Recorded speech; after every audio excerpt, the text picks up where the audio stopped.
Hey everybody, welcome to a new episode of Podcast Demastered. I'm your host, Ethan Meyer, and I'm joined by my two very good friends, Wade and Chelsea. And welcome to episode 41 of the podcast. We got kind of a big show planned for you today. We're doing another Mount Rushmore, but instead of film, if you've listened to the show, our last one was on, I guess our last one was Dragon Ball with Wade and I. And before that we did we did Pixar.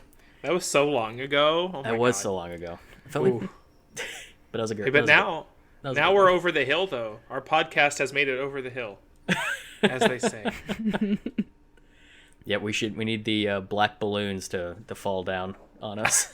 Little streamers and kazoos. Yeah. So since we've done TV and we've done film, our new Mount Rushmore is going to be video game related, where we are going to discuss the Mount Rushmore of video game consoles.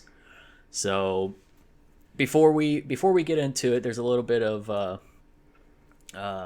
some rules, I guess, to get out of the way. We're not going to talk every single console that's ever been created, because that is a ridiculous list.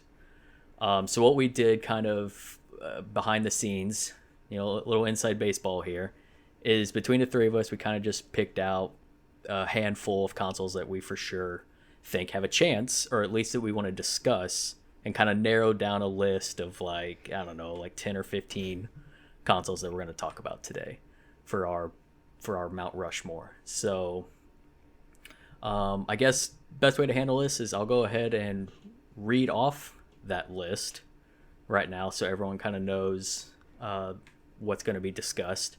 So I'll just start from the top here in no particular order.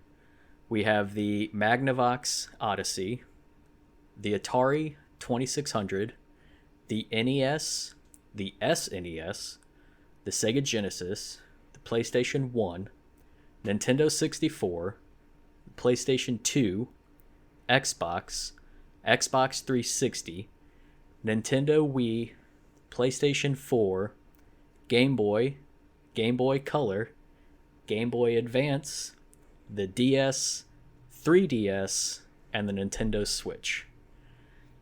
So that's a pretty good list that we're gonna be talking about today. And before we just dive in with all our thoughts and feelings, I say we just go around and each of us kind of talk about what matters for you personally on when we're criticizing these consoles, and what do you think is an important piece of criteria that elevates it to a Mount Rushmore status? And Wade, we'll start with you. What's one of your important caveats that a console needs to have? Availability. Not not so much as I can go buy this anytime I want, but I can play this anytime I want. Interesting. I don't, because back in the day, your family had one TV. You couldn't just play video games all the time because your parents are probably going to throw it out the window because they want to watch TV. So being able to play it at the same time as other people were doing other things with the TV for me and my family was very important. Yeah. So that's where handhelds come in for sure. Indeed. Up until at least the time that I got my own awful little TV in my room, which was not for a long time, but did you guys have the little 13-inch that had the built-in VCR? That was my first TV I had in my room. No, it was older than that. No, if there was something built into the TV, that was fancy. Oh shit! That was fancy. So having a TV in your room was fancy. Well, yes. I wasn't allowed to. I didn't get one for a very long time. A very long time. Yeah, I don't remember how old I was when I got one, but every time I think back on it, I feel like I always had it. Maybe not always, but I feel like I always had a TV in my room. Yeah. I can't think of a time when I didn't. But I also maybe can't remember. I'm old now, so I can't remember that far back. Each new day, an older day, I forget. So, but that's important to me, I think. All right, Chelsea, what about you? I think it just, overall it has to be fun, whether you're playing it by yourself or with other people. Just having a fun experience. And I do also like systems that have a variety of games. So games catalog matters to you. Yes, it does. I feel like that. I feel like that may be the number one criteria for most anyone who buys a console, because most people buy a console because there's a game on it they want to play. You know, no one's buying a console because of the color or or whatever. Like it's mostly software that drives hardware sales. It's pretty much been like that forever. So that's. Well, I mean, the last two generations, a lot of it was like, oh, well, this console runs with these specs, which are I feel like slightly better, so I'll just deal with whatever games come on it because I have the quote-unquote better console. Yeah, I feel like and that just went back and forth for forever. Yeah, I feel like marketing nowadays is like, oh, well, this is the most powerful console ever, and people are like, oh, wow, cool.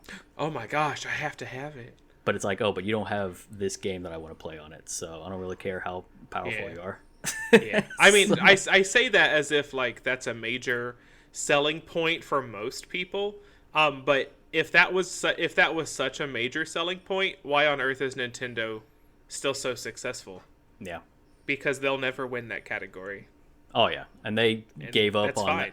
They gave up competing in that like hardware side of things since like GameCube.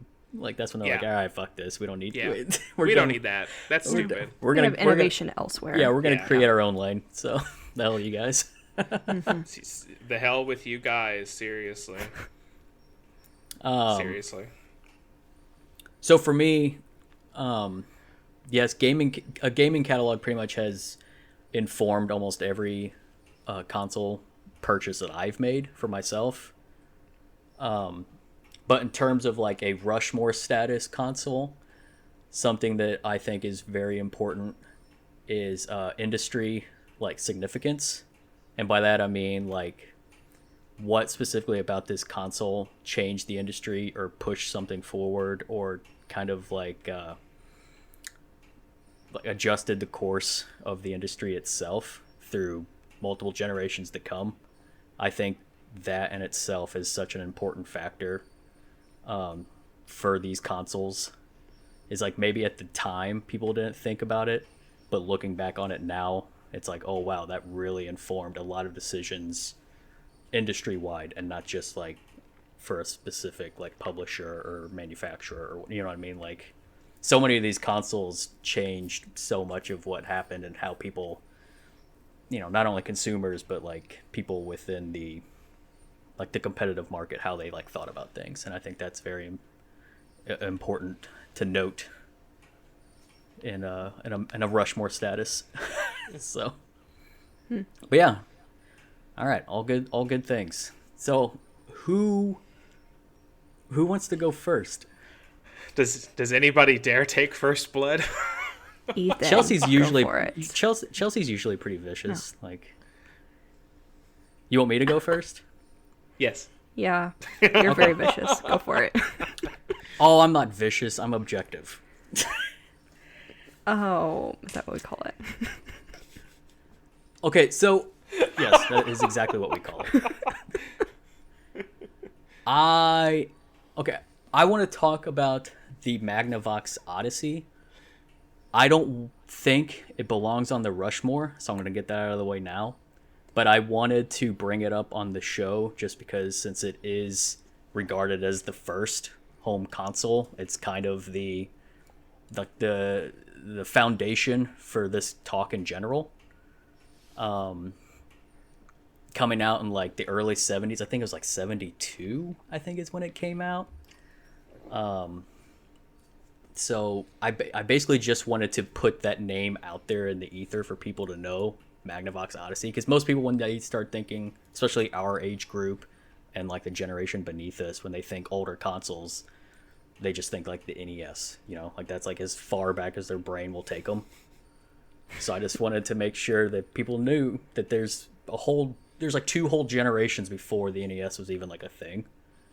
And most of those consoles are completely forgotten, for a lot of them for good reason, because they were not great, or they they didn't work or too expensive or they had one game or a gimmick or whatever. But yeah, I just wanted to bring it up that the Magnavox Odyssey is the mother of all consoles, so we should respect her. Fair point. But we can eliminate her from the list. I just wanted to make sure everyone knew the origins, I guess. There's your history lesson. Some respect there. Yeah, exactly. All right. So now that that's done, who wants to go first with the first real cut or nominate or promotion? I'm looking at the list and I'm like, what would I take a shot at? And I'm like, there's nothing on the list that's like, get that out of there. Like, warm fuzzies, but get it out. Well, okay, maybe. Okay. I'm gonna go. Go for it. I'm gonna go with our other oldest console, the Atari 2600. Similar reasons to Magnavox. Like, yeah, it's there, and like, it has such a huge place, especially in like pop culture these days. Historically, it is what it is. Like, it's the Atari, like crazy. But I don't have any like personal feelings towards it. Yeah. But just about everything else, I think I do. Yeah, I would say the 2600 was my first introduction into, I guess, gaming. Let me think. Yeah, because my grandparents had a 2600, and anytime I would go over to their house, I would play like Pong or Circus or Joust and stuff like that. And it was such a simple system. Had a couple switches, just a little joystick, a little red button. You put the cartridge in, boots up. Play your game. But with all the fondness for the 2600 and it being like the first true like household console that people actually like owned in large quantities, it also, Atari as a company, infamously crashed the market and almost ruined gaming in general from lack of oversight with what they were putting out there. They saw huge success with the console, so they were just greenlighting the shittiest stuff and just rushing it through development just to get it in homes, get people buying it. And that lack of like management nearly tanked the whole industry. So for that fact alone, it definitely doesn't belong on a Rushmore, even though it is an endearing console and has a lot of like really good like arcadey ports to it, basically. Like Pac-Man, and of course the 2600 version of Pac-Man is pretty shit compared to like a cabinet, but whatever. Anything else, literally anything else. But yeah, I mean, if most people know about E.T., how it was like a complete train wreck disaster, and blacked out. Oh my god. Yeah, the burying them in the desert and like just like that whole story. So yeah, there's a lot of darkness, a lot of evil with the 2600. so yeah, Chelsea, do you have anything to add before we eliminate? No, I've never played it. I don't feel any strong association with it, so yeah. Good deal. I'm cool. Excellent. Yeah. All right. Peace, But Atari. now it's more difficult for me. Hey, you didn't want to go first, so this is your penance. For real. No, I know. For real. What are you gonna do? I will say one. I know. I'll say one to take off, and there's no real malicious intent behind it. It just doesn't meet the goal here. No, it doesn't. But it's definitely a stepping stone that bridges that, there's far superior ones that build upon it. So I want to take off the original Game Boy. Dun dun dun. I'm going to go ahead, before we even get into this, I'm going to let the listeners know I have never owned a handheld outside of the Vita, and the Vita for sure wasn't going to make this list. So poor Vita. So this is definitely a conversation between you two, because I don't really know too much about the Nintendo handhelds, even from a historical standpoint. Having never owned one and very seldom even like held one or played with one. I didn't really put a whole lot of thought or effort into that whole sub genre, I guess, of gaming. So Yeah, I've definitely played with a lot of the Nintendo handhelds and everything, and I absolutely love their handhelds. I think they're incredible. They did an amazing job on them all, and it's amazing with just how iconic so many of those are. I just wasn't really feeling, just the original Game Boy, just because like the Game Boy Color itself I think is even more iconic, and I don't know, you can still play that thing today. I still have mine. I get that out from time to time. It still holds up. It's amazing. what was the time gap between the Game Boy and the Game Boy Color? Was that iteration like pretty quick, or was that like, does anyone know? I don't think it was too long No, before the Color came out. I'm looking it up here real quick. Because like initially they wanted the original Game Boy to have color, but they couldn't like make it fit like in the casing or so. I can't remember like what the deal was, and then so they pushed out the color like pretty quickly, so they could like get back on. So the original Game Boy came out in '89, which is crazy. You don't think about it being that early. And then the color. Wow. Oh well, the Color came out in '98. So I guess for me, having been born in '90, and we didn't get a Game Boy till like, I don't know, probably '98. Like for me, that was a pretty quick turnaround. But 9 years, I mean, that's not too bad. That's a pretty good life. 9 years is a pretty huge gap. I mean, you think 9 years in today's terms, like how often every modern console is iterated on these days. It's like 2 years, and there's like, all right, we got the Slim, or we got the Right, yeah. like 9 years. That's pretty crazy just to for color. Between the Color and Advance, that was only 3. Yeah. Which I was again, gonna say, I feel like bonkers. between the other handhelds, it's been a lot faster between them. Wasn't the Game Boy sort of like a make good because the Virtual Boy or whatever was such a like colossal disaster? And they're like, oh, well, we got this Game Boy, which is like our second attempt at like a handheld peripheral because the other one was such shit. But kudos to Nintendo for even like trying all this weird stuff. Like that's something they haven't lost in their history, is the balls to try something dumb. Yes, absolutely.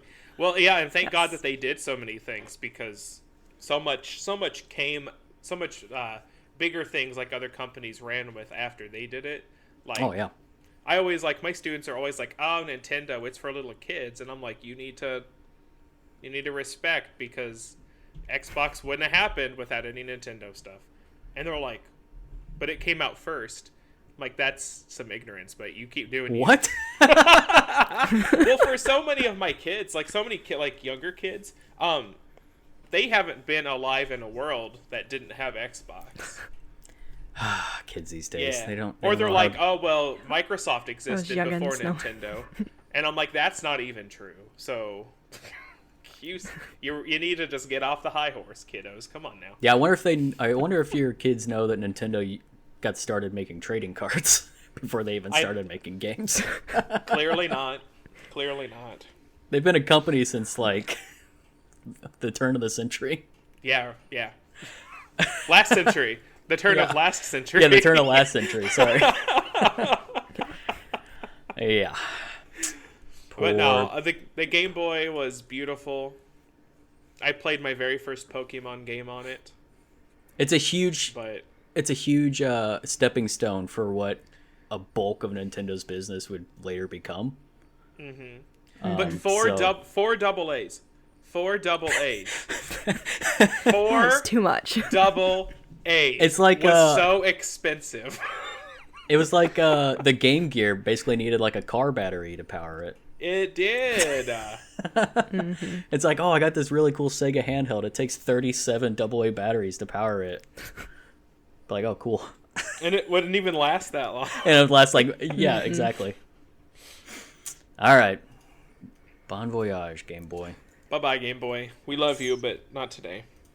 I literally hardly knew you. All right. Let's see here. Yeah, see, I can't even bring up any of these handhelds. There's 4 handhelds left on the list. Can't even. That's okay. We'll take care of those. Yeah, you guys gonna have to handle that business. We will handle it. All right, well, let's go ahead and start here. I'm going to say the It's tough, isn't it? Yeah. all right. The Xbox 360 Gutsy. But I For understand. for removal. Not only is it okay, so this one's kind of an odd one. The 360 is the most successful of the Xboxes. For a lot of reasons. And it's probably my favorite Xbox console for its gaming catalog, which was superb in that generation. And Xbox Live, that was like when it like, I mean, Xbox Live was on the original Xbox with when Halo 2 came out. They had with Live that became like kind of like the industry standard, but they perfected it with the 360. They also perfected the controller with the 360. Oh man, that original Xbox controller. Oh, the Jesus Duke! Christ. I couldn't even hold it. Like Yeah, it was same, bigger than my head. But the reason I don't think the 360 makes them the Rushmore is twofold. One, even though I don't think it's super fair to bring up, but the Red Ring of Death has such a blemish on that company to this day. Like the 360 has forever tarnished their own name because of it. Where so many people were so burned on that they've or forever like they cast that whole like company aside. Like fuck Xbox, fuck Microsoft. I'm never buying another console from you. Well, like again. up to that point, and even like after, has there been such a like major issue with any console that absolutely bricked it and made you spend another $250 on a new console? You know, I mean, like wow, almost every Yeah. almost every console has hardware glitches. I mean, the PS3 had the power cords that would fry out. The PlayStation 1 had the disk drive that you had to hold the console upside down for it to work. Even like modern consoles have like brick, like PS4's brick and Xbox One. Like every console has these issues, but the Red Ring of Death was so infamous. I mean, that was like even so in, widespread though. Yeah, all when the you other have- issues were like caught real quick and like Yeah. dealt with in the very next Yeah. thing or whatever the case may be. But for the when you have 360 when you have like local news talking about it, you know what I mean? Like, and not just like You know it. people within your community, like within your gaming community or your gaming circles talking about the issue, but like when people outside of that realm are talking about it, like that's a deal. That's a big deal. Another thing that I don't like about the 360 generation is how they would piecemeal so much of their peripherals. Like if you guys remember, they had like 3 different versions of the console or whatever. There was like the base, and then they had like, I don't think it was called the Pro. I think it was called the Elite actually. It was like black. And then they had the arcade version, and the arcade version didn't even have like the full hard drive. It didn't have a Wi-Fi adapter on it. Like it was basically just a stripped down 360, and you had to go to the store and buy all the shit to actually like make it a functioning console, I guess. And all that stuff was so stupid expensive. Like just having to buy a Wi-Fi adapter to plug into your console to connect to the internet without like a direct Ethernet, and it was an ungodly amount of money. Like the fact that they like split all this stuff up and you had to buy everything piecemeal to build a console, and it cost twice as much to do so. Like I hated all of that. That was all so shitty. Got to spend that extra money. Yeah, like they really, the business model was to try and like milk the consumer as much as possible for as much, like it's like Apple almost, where it's like, oh, you want to plug your headphones into your phone, where you got to buy this adapter because we don't use normal like jacks anymore, like that kind of shit. You know, like they're making proprietary equipment to sell to you because they're not going to put it in the console. So, but one of the things I love about I don't want to shit on the 360 forever, because one of the things I do love about it, besides the game catalog and the and Xbox Live and the controller, is when they launched Xbox Live Arcade, and it gave indie developers a marketplace to self-publish games without having to go to these big AAA publishers like 2K and EA and all this other shit to actually get their games seen. That alone created like the whole indie game space for future consoles and future generations of developers to be able to bypass the normal like route of game development. Like this stuff was, you know, already on PC, but PC and consoles is kind of a separate, basically separate lanes, you know what I mean? Like yes. the PC master race, like they have their own lane, and that's great, and we're happy for them. But in terms of like console space, like the idea of like an indie game before that like didn't exist.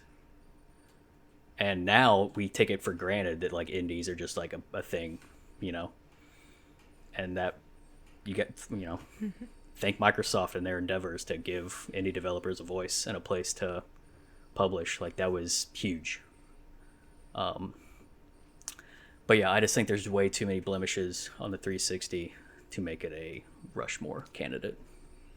Even though I love it and it has some of my favorite games on there, but I just don't think I don't think in good conscience I could put it on a Rushmore with all the issues it had. Right. Yeah, Oddly enough, I just had this information just came out recently. They did like a lifespan sales of Xboxes in Japan.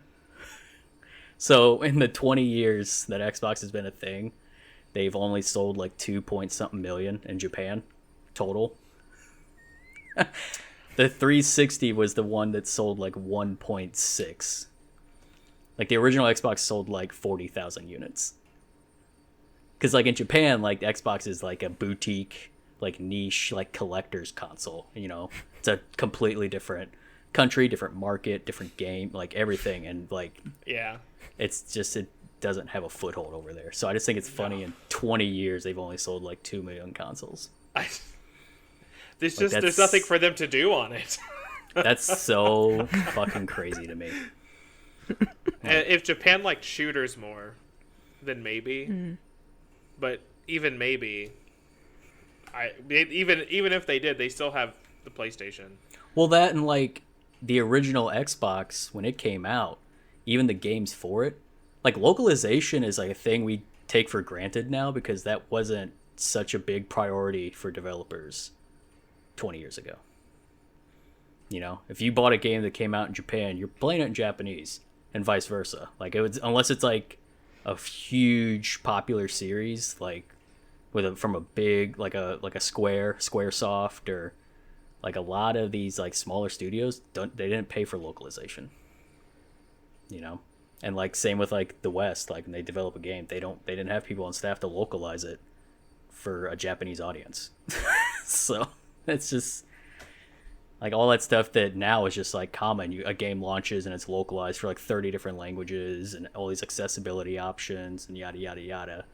Like that's like a modern ideal. You know, that wasn't a big thing in the 90s and the early aughts.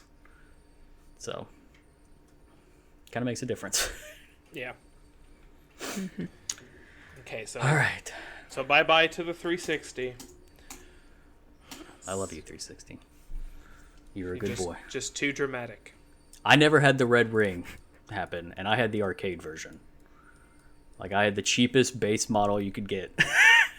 The little guy never red ringed on me. I powered through. Yep. All right. Is that me or is that Chelsea? Yes. It's whoever Oh, no, it's whoever you. it's Wait. whoever has a good one. God. Oh God. Okay.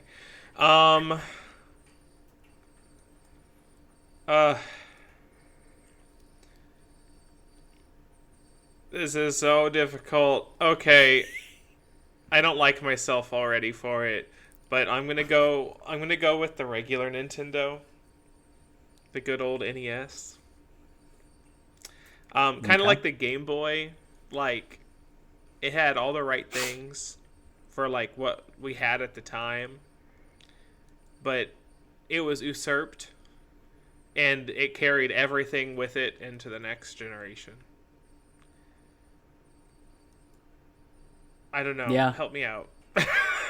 The only there's two there's two things of pushback that I would offer. Okay.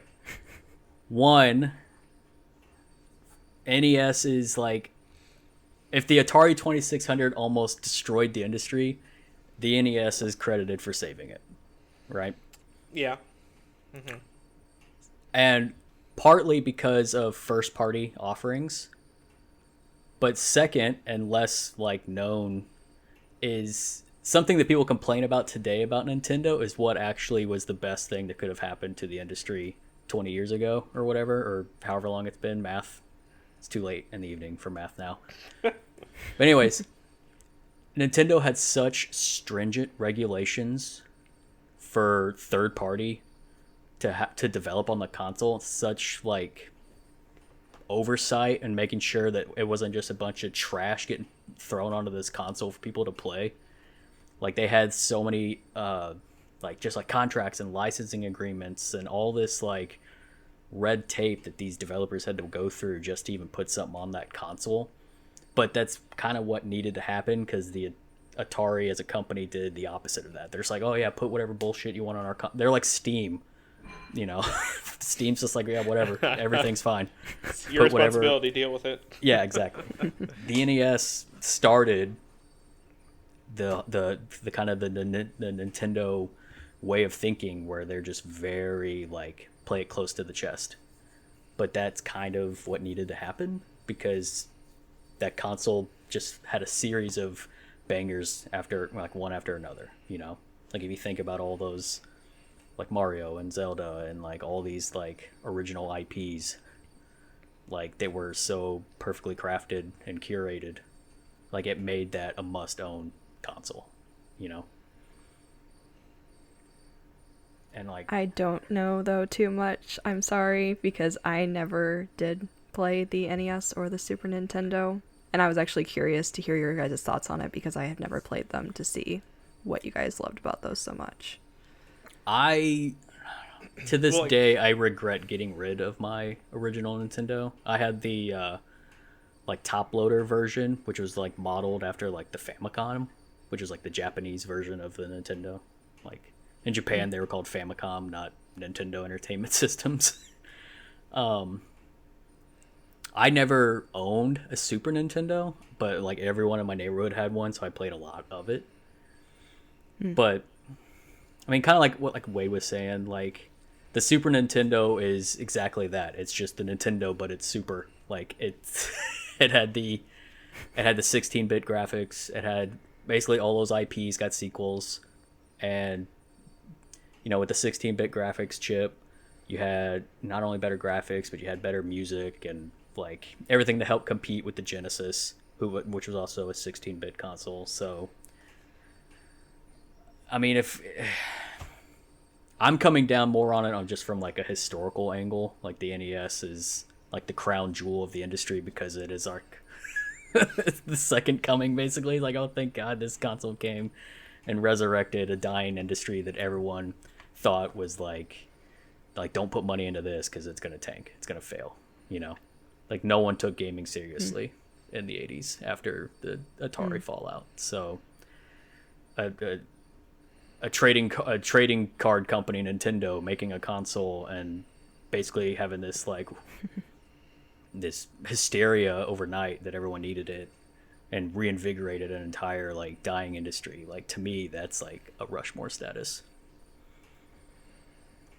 But purely like industry driven, like historical focus.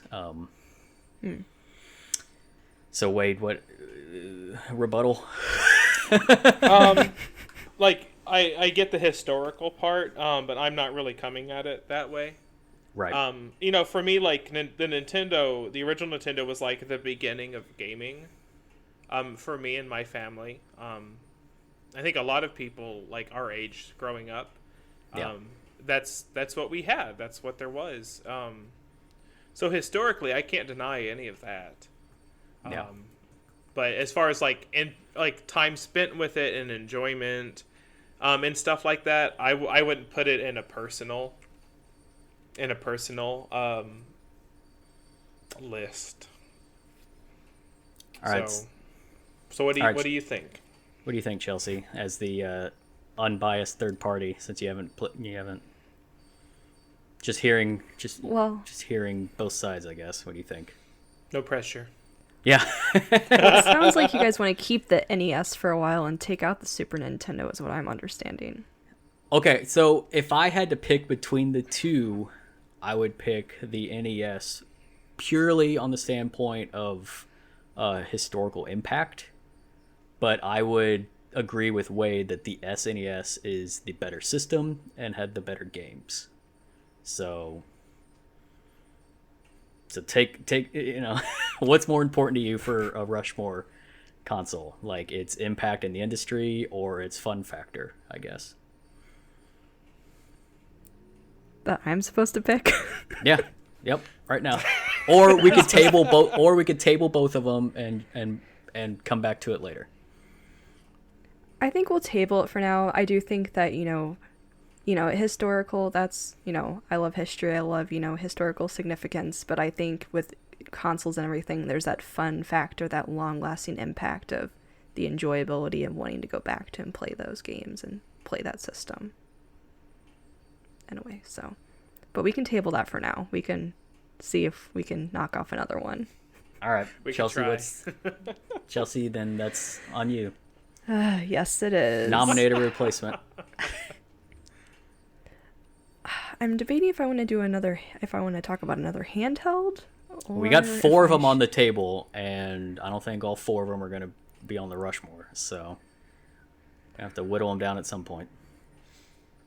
Well, because there's 2 I want to go after, but yes, I will. Well, Well, just like 2.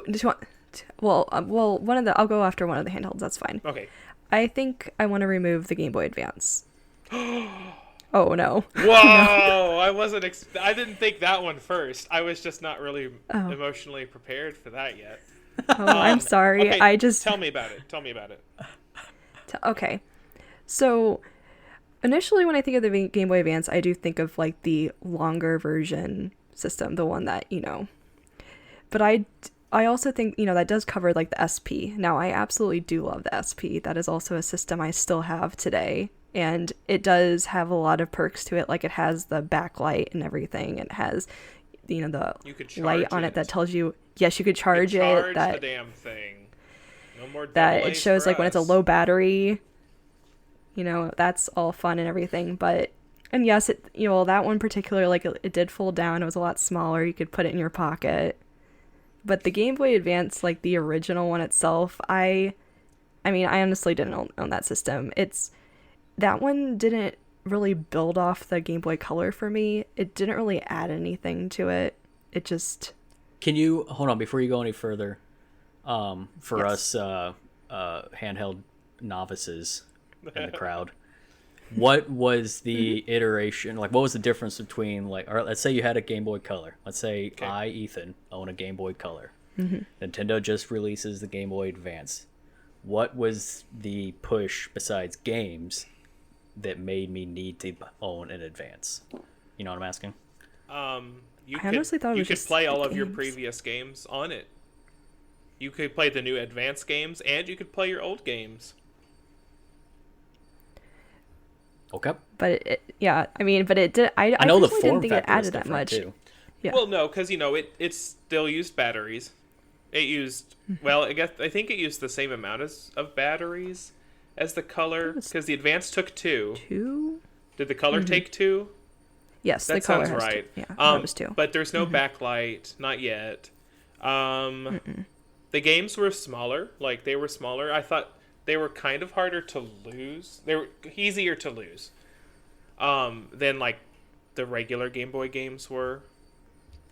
But, like, the library for the Advance was, like, huge. That's true. Which, of course, added time to it. Like, down the road, it didn't start that way. All right, I have another ignorant question. What was there anything between the Advance and the DS? The SP. Well, actually, the the SP and the Micro. But I mean, were those just like advanced, like an advanced architecture, but with just like a backlight or the ability to, you know what I mean? Like this is kind of the same architecture, but just like It was different. like a The, level up almost in a way. The Micro could not play old games. They couldn't play original Game Boy or Game Boy Color games. But the SP could. SP could. The SP yeah, could. it could do it all. It's been such a long time, my goodness. But otherwise, no. I mean, you go from the advanced family straight into the original DS. So. All right. Well, since I don't have a dog in this fight, I'll ask this to both of you: is the Advance the best Nintendo handheld? No. No. It hurts. The Game Boy Advance was the first console that I bought myself. So it has a very sincere place in my heart. Yeah, so there's some nostalgic creeping in there. I played that son of a bitch for years. Literal years. But it's not the highest up Nintendo handheld for me, so. Okay. Well, with that said, can we remove it? Do it. I don't want to watch it. Okay.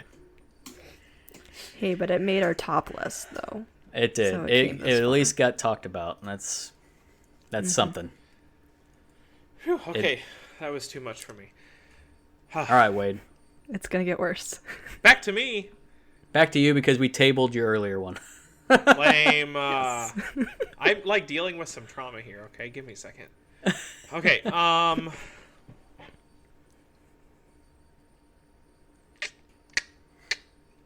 Okay. Ethan, you're gonna have words about this. I know. But I'm gonna say the Sega Genesis. You're taking it off. Yeah. That hurts me. I love it. I love it, but the games that came away, like that survived past the Genesis, were not a lot. Only like a small handful of like IPs and stuff like that like continued to exist in the future for Sega. Now some of those IPs have had humongous, imprints in like video game history, but I'd also say Sega in general has just been struggling to stay relevant, or poor Sega.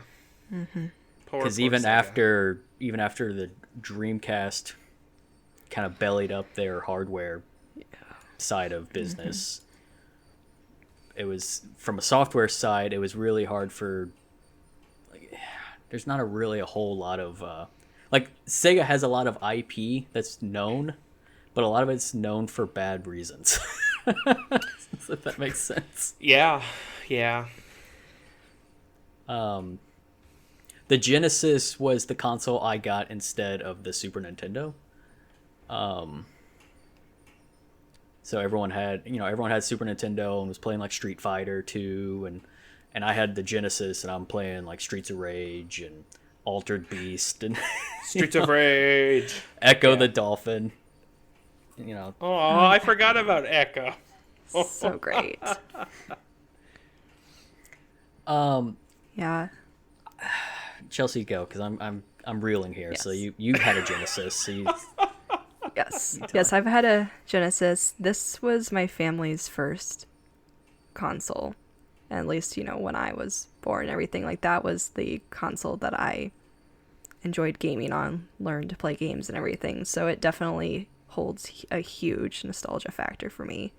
And it's just what I always think of when I think of a classic video game system. Like, that is one that comes to mind because I never played any of the Nintendo ones or anything, and that was what my family grew up playing, and I always just think about Sonic. We played a lot of Sonic the Hedgehog too. And I definitely do understand that, yeah, it doesn't quite have as lasting on the impact now, I guess. It's not something that people talk about unless they talk about that particular system, but you can't use those cartridges on anything else now. No. Most of But Sega's like catalog has been re-released on like every console since, and like collectors, the Sega Genesis Master Collection. There's like 60 games. You know what I mean? Like, they've got a lot that. Yeah. That's how they curb the backwards compatibility. But that was Sega the doesn't- Sega console, in my opinion. That was... Oh yeah, for sure. Like, Yeah. if you Yeah. wanted something, that's what you wanted. That's the Sega that you wanted. It's also a first true competitor to Nintendo. When the Genesis came onto the market, like the console war begun.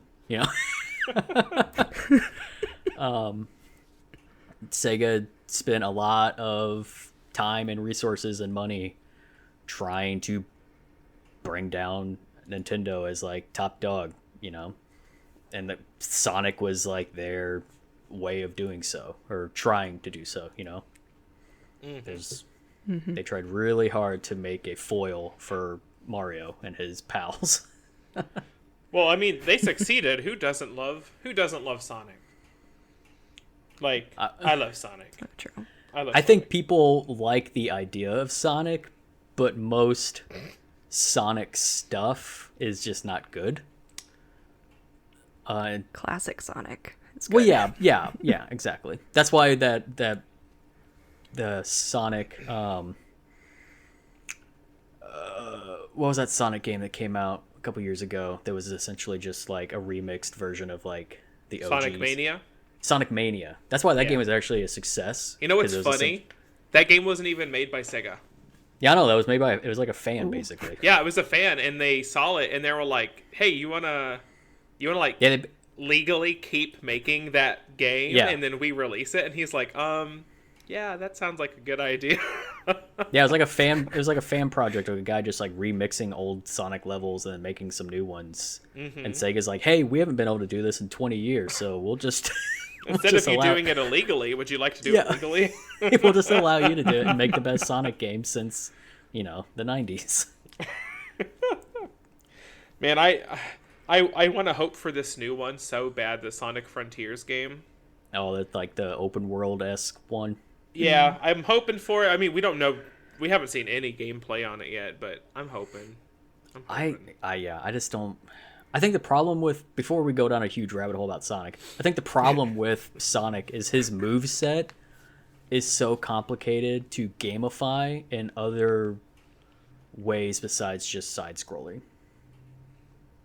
Like 3D Sonic is very hard to actually like navigate as a player and to develop for as a developer to make it actually feel like a Sonic game, because the whole point of Sonic is to just like go blazing fast through these levels that are very labyrinthian until you finally hit the right tunnel to get you you know what I mean? Like, it's not like Mario where it's very just like adventurous.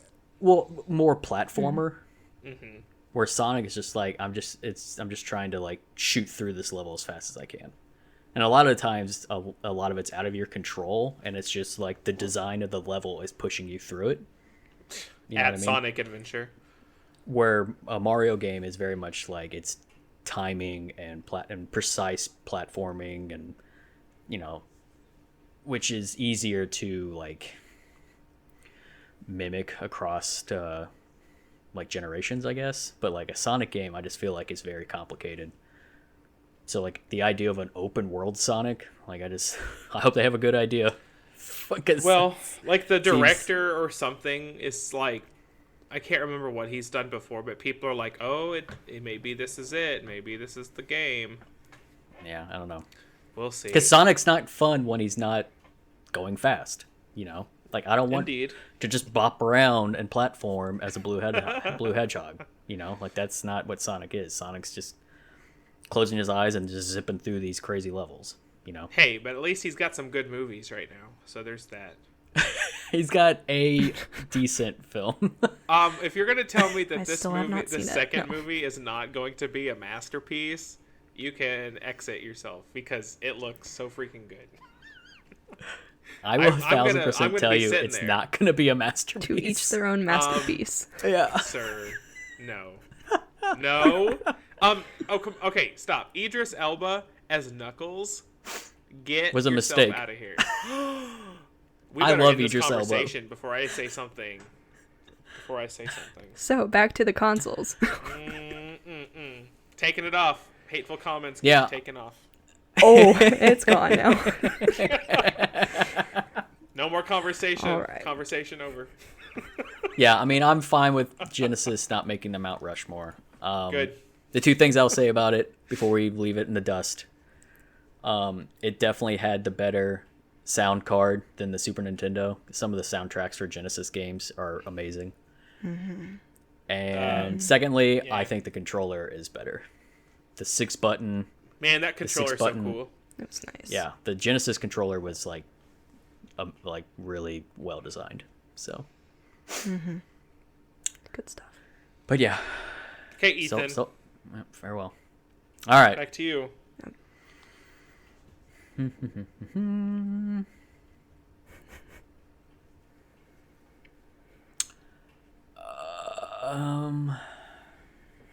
Damn.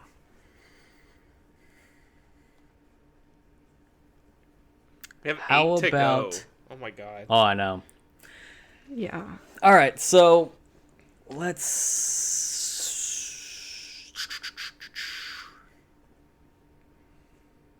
Damn, I. All right, let's do the PlayStation 1 That's fine. Ouch. to be I mean, eliminated. it's not There's it's not three- my favorite PlayStation. There's but 3 ouch. PlayStation consoles on this list. Yes. One of them is, I think, almost should be a shoe-in for a variety of reasons. And then there's another one that may be Sony's best console from just design and catalog. And then there's the PlayStation 1, which is neither of those things. But it was the PlayStation 1 has Final Started it Fantasy all, 9 yeah. on it. But you can play on all of them. Yeah, No. Final Fantasy 9 exists on like No. phones, so so I don't give a shit about that. You're a monster. The PlayStation 1 may be the most poorly designed. Well, no, I think the PS3 might be the most poorly designed PlayStation console. PlayStation 1 definitely had its problems, a lot of hardware problems, faulty disk drives, and shoddy design here and there. It wasn't as widespread as the Red Ring of Death, but it definitely had its issues. The catalog is top notch, from JRPGs to even like it had all the Disney games that Chelsea, I'm sure you or that you played. Those games are fun, excuse Yeah. you. There's so many I fighting played games Crash. on there too. Oh yeah, I mean it had a wide, like, diverse portfolio, I would say. But just if we're talking all PlayStation consoles and the 3 that are on this list, I just don't think the PlayStation 1 overtakes 2 or 4 and that's kind of my only reason for eliminating it. Just because I just don't think it has the significance, the design, or the catalog to overtake the other two. Okay. So I'll give you that. There's not really anything anymore on this list that's not going to break my heart, so I got to get over it. Oh. All right, So well. it will continue to break. Okay. Yes. You all are going to do nothing that's not going to hurt me, so just keep doing what you're doing. Okay, well, there's a couple on this list, and I mean, they're ones that I haven't played. I just don't feel like quite meet the top tier standard, and one of those is the 3DS. Really? Interesting. Yes. I mean, just because it has 3D, like, an aspect of, like, the 3D is cool and everything, but it doesn't work for everybody. You know, it's a gimmick that it causes a lot of people headaches or problems, and they don't get to fully enjoy that aspect of it. And it did add, like, you know, specialized games that were only for the 3DS, but you could still play a lot of the DS games, and I think the DS is the superior console. I mean, if you're looking at the 3DS just simply because of its gimmick of 3D, which we've had this conversation before, but like nobody used the 3D on the 3DS. Like, I mean, we can't be once they bought it, but everybody had it off. I mean, we can't be that glib about it. I'm sure people loved it, but I would Nobody say, I knew. Yeah, exactly. Which is a lot of people. I would. Oh, settle down. I mean, everybody I knew in high school and at late high school and then into college and after, like they all had 3DSs. Right. I'm just saying I don't want to sit here and be like, oh, hey, everyone who's had a 3DS never played it, like, or used it or liked it. Like, we're not here to make that statement at Podcast Mastered. Oh, well, I am. That's a personal statement, I guess. The one of the three of us that have had it since it came out, I will say that very confidently. I mean, I agree with you. It was a gimmick for sure, but I don't think that's what made the 3DS successful. I think its catalog is what made it. That's what I'm successful. saying. Yeah, that's what I'm saying. I agree with you. I'm just saying I don't want to. I take out my 3DS all the time to play old games, all the time, and it had virtual console and stuff like that as well. Yeah, because wasn't it the first one to have an actual eShop? Yeah.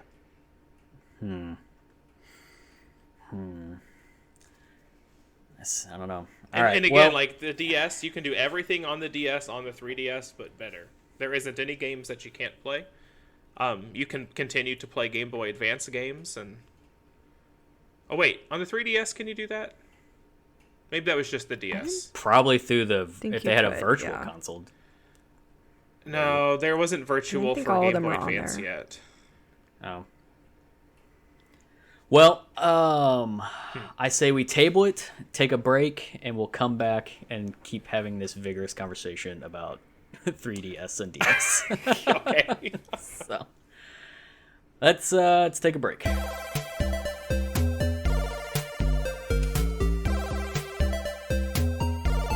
All right, and we're back. And before we left, Wade and Chelsea were debating the merits of the DS and the 3DS. So we'll just kind of pick that back up. Chelsea doesn't think the 3DS hangs, and Wade disagrees. So take it from there. Chelsea, why would you pick the DS over the 3DS? Now, I did kind of mention before, it was true that I do not have experience with playing the 3DS. I did not own it, but I did own the DS. And so I think it was also because I already had the DS and I didn't want to get a new system when the 3DS came out. I didn't see the point. Mm-hmm. I didn't see that it really had enough to offer me. And I really loved everything the DS had. It was very innovative. It had a lot of really cool features. It used it in a lot of their games. And so I guess I was just content with the original instead of an upgrade. I gotcha. Oh, I always saw the 3DS not as an upgrade. Like, it was a whole new system. Like, because like it has its own games, but like that the library's not small. it itself hasn't upgraded like the new 3DS. That upgraded version has games that only it can play as well. So Was it's it- like, go ahead. Sorry, was the 3DS the first Nintendo handheld to have the little thumbstick, the joystick, or did the DS have that? The DS It just was- had buttons, Okay, so the but the 3DS 3DS The had 3DS had it. had the 3DS thumb, had that the as first thumbstick. one. Yeah. Yeah, Okay. but also had the D-pad as well. Well, yeah. It was just like it was the first time like a Nintendo handheld actually put a joystick. Yes. Yeah, I mean, like I said, I don't really have a leg to stand on. I've used a DS a handful of times. My sister owned one, and I would play Professor Layton on it. I thought it was fun, I guess. I mean, good handheld. But like I said, that's just not my like realm of expertise. I guess for Chelsea's point of view, the DS has kind of laid the groundwork for what the 3DS would become. So maybe that should like give it a little bit of like a bonus point. Because yeah, the 3DS is its own system because it's it has its eShop, it has its own games, but it is basically just like an iteration on a DS by design for the most part. Like it wasn't so a far jump in hardware design and architecture going from like the Advance to the DS as it from like a DS to a 3DS, if that makes sense. You know what I mean? Like I'm sure they pulled up blueprints and like, hey, you know what, maybe if we just do these two things and we can have a new system. Like that's being very glib about the whole thing, but I'm just trying to see it from both sides here. Usually when it comes to like a scenario like this where like the 3DS may just be like the better version of a DS, the DS for me kind of gets the kudos because it was like the foundation, I guess. Like the 3DS, the DS is the foundation, and the 3DS is the house that's built on it. If that makes sense. So, but yeah, I don't know. I'll kind of leave it up to you guys for like final say. I don't want to be that guy to be like, oh yeah, whatever. I don't have any experience with either one, so fuck them. So that'll kind of be for you guys to decide. What do you One think, of 'em- Chelsea? Both can't survive, so I'll put it that way. Naturally. Well, yeah. I still think the DS has a fighting chance at this point, so I would just like to keep that one in the running and get rid of the 3DS. But I Okay. know that you have a lot of love for the 3DS as well. Well, I love the regular DS too. So like I said, nothing's going to be easy for me at this point. Which would be a tougher, like, what's a tougher loss? Like losing the DS or losing the 3DS? I couldn't say. Is there anything for keeping the you? DS. Is there anything for you that inches one above the other?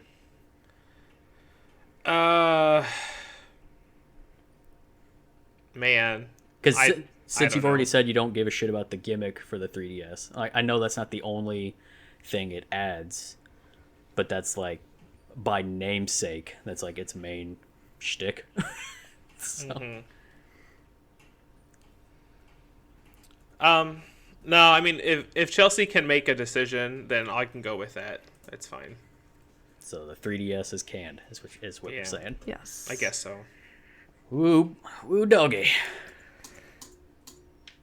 All right. So it's to you now, Wade. You can lash out irrationally and strike at the heart of Chelsea. I don't even know how we would If do you that. can find it.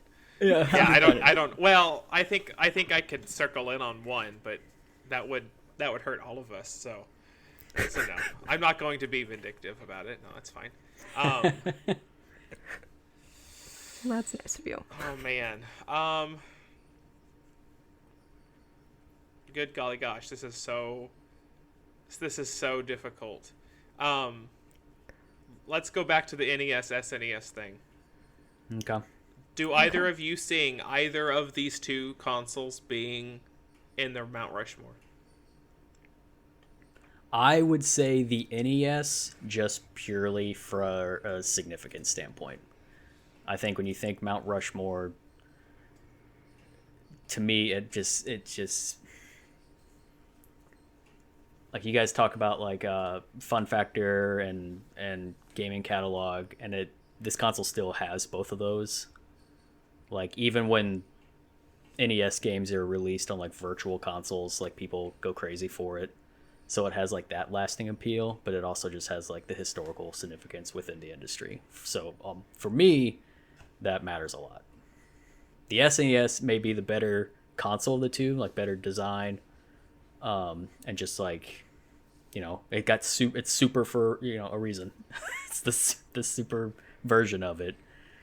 But it's kind of with like the DS and the 3DS, like. It's just like, yeah, it's a better version of an already established thing. So, Chelsea? This is hard for me because, you know, I really don't have too much of a thought for either of them. But I do recall I thought you said the SNES had the better games for one of you guys. yeah, I mean, because it's So it wasn't just that it was the better system, it did have more games that you enjoyed. Yeah, but like the SNES is basically like they had some new stuff, but it was also just like sequels of what was established already on. You know what I mean? Like, and those sequels you could save your games too. Yeah. And Like I with said, the like NES, every game started at the beginning. yeah.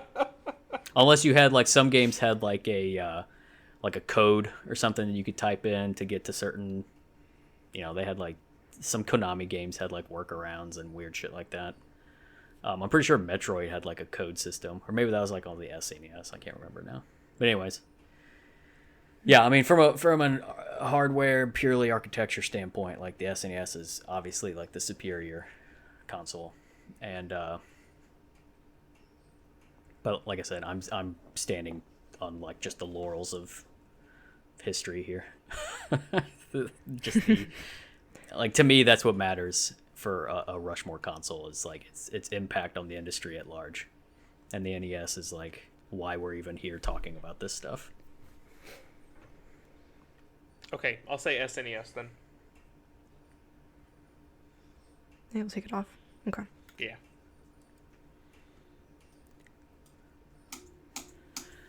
Alrighty. Wade, was that just your way to like get out of having to nominate something else? Maybe. Well,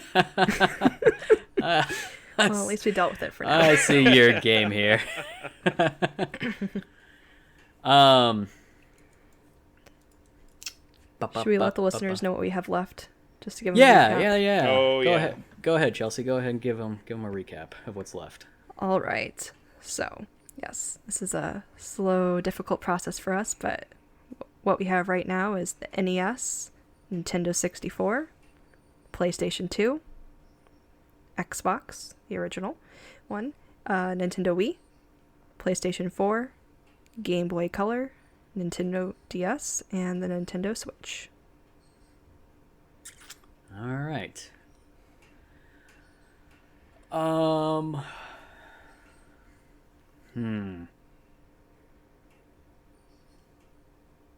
There's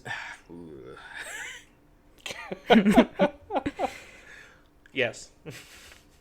damn, this one's there's a lot of Nintendo stuff left on here. And not all of it's gonna make it. Obviously, I'm just trying to. Well, pull out the knife. Go ahead and do what you're gonna do. Well, I'm trying to think of which one. Like, there's some on here that I know that I don't like for like personal reasons, but that alone I don't think is enough to like start an argument. Be like, oh, I just don't like it for these subjective reasons. I'm trying to find the objectivity, like the objective criticism here. Unless you want to be really wild and nominate one that you think we'll all just jump on. I mean, I kind of said it just with our last. I honestly think the NES should be on the Rushmore. If out of this list, if I was gonna nominate any of them, I would say that, just purely for its impact on the industry.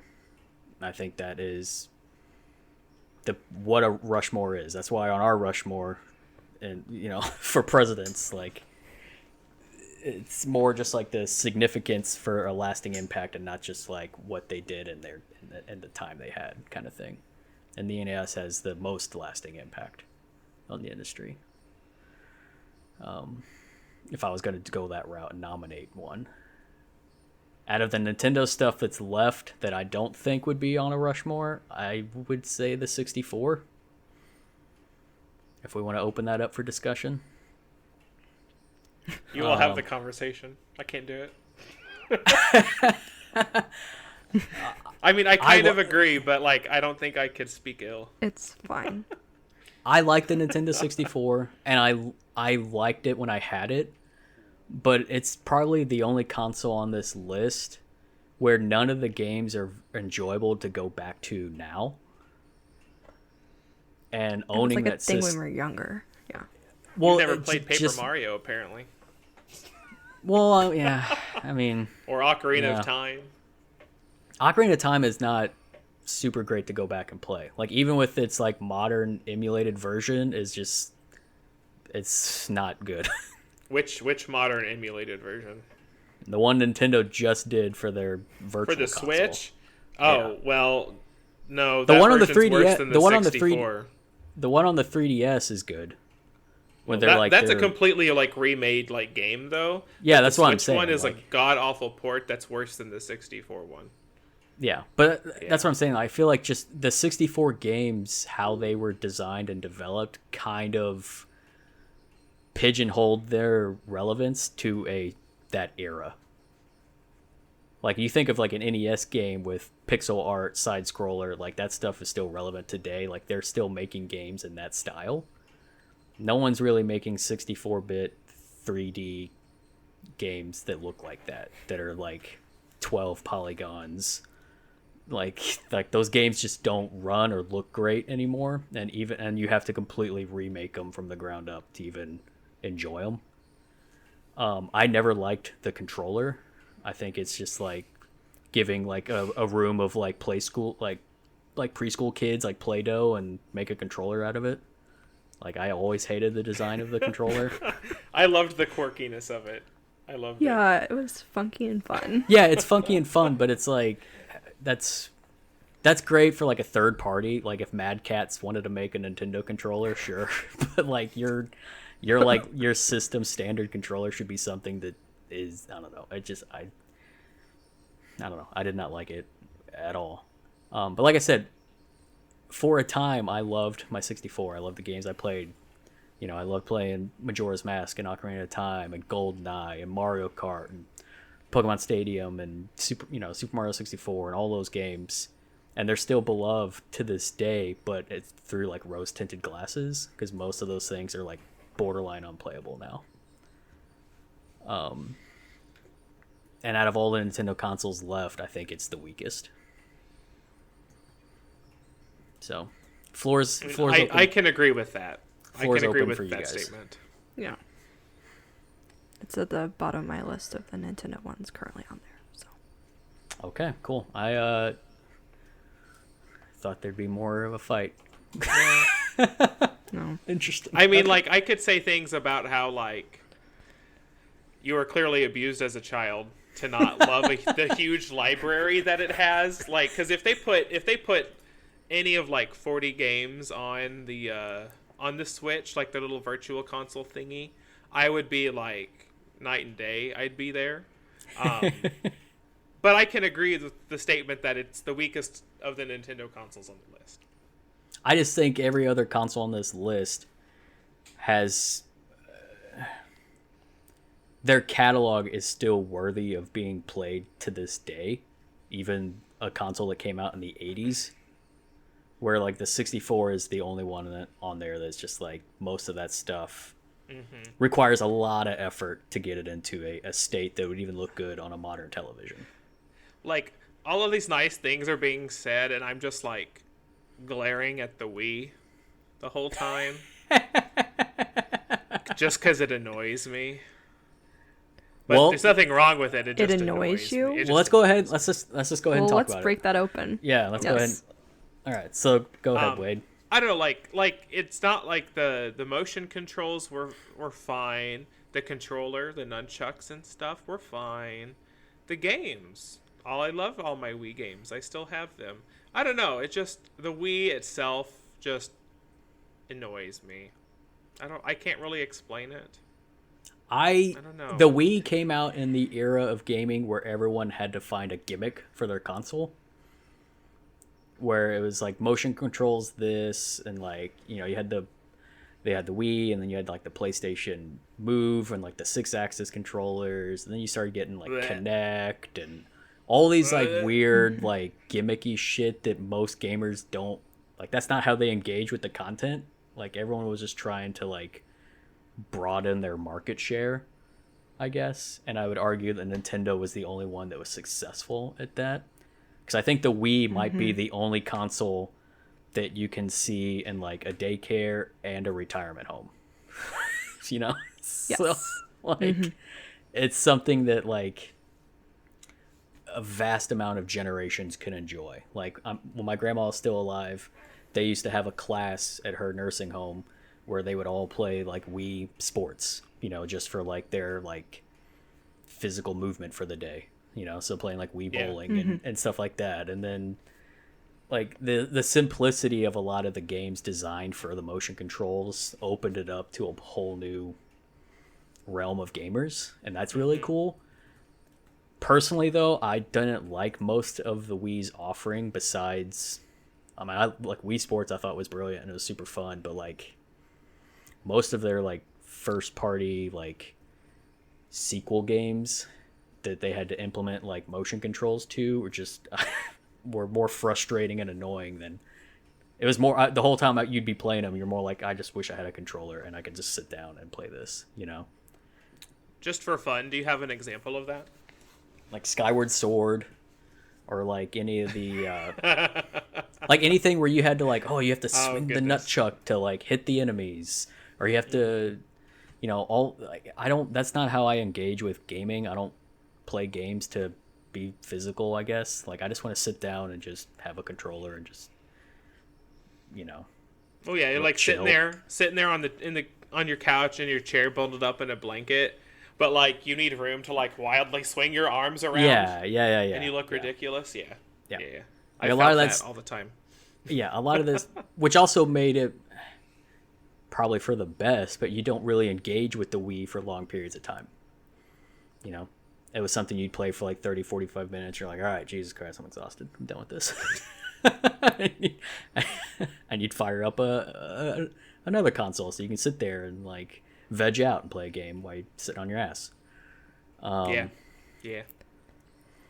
So yeah, I don't know. On the one hand, sorry, let me just finish this one point. On the one hand, I appreciate the Wii for expanding gaming into other people's like realm. But for me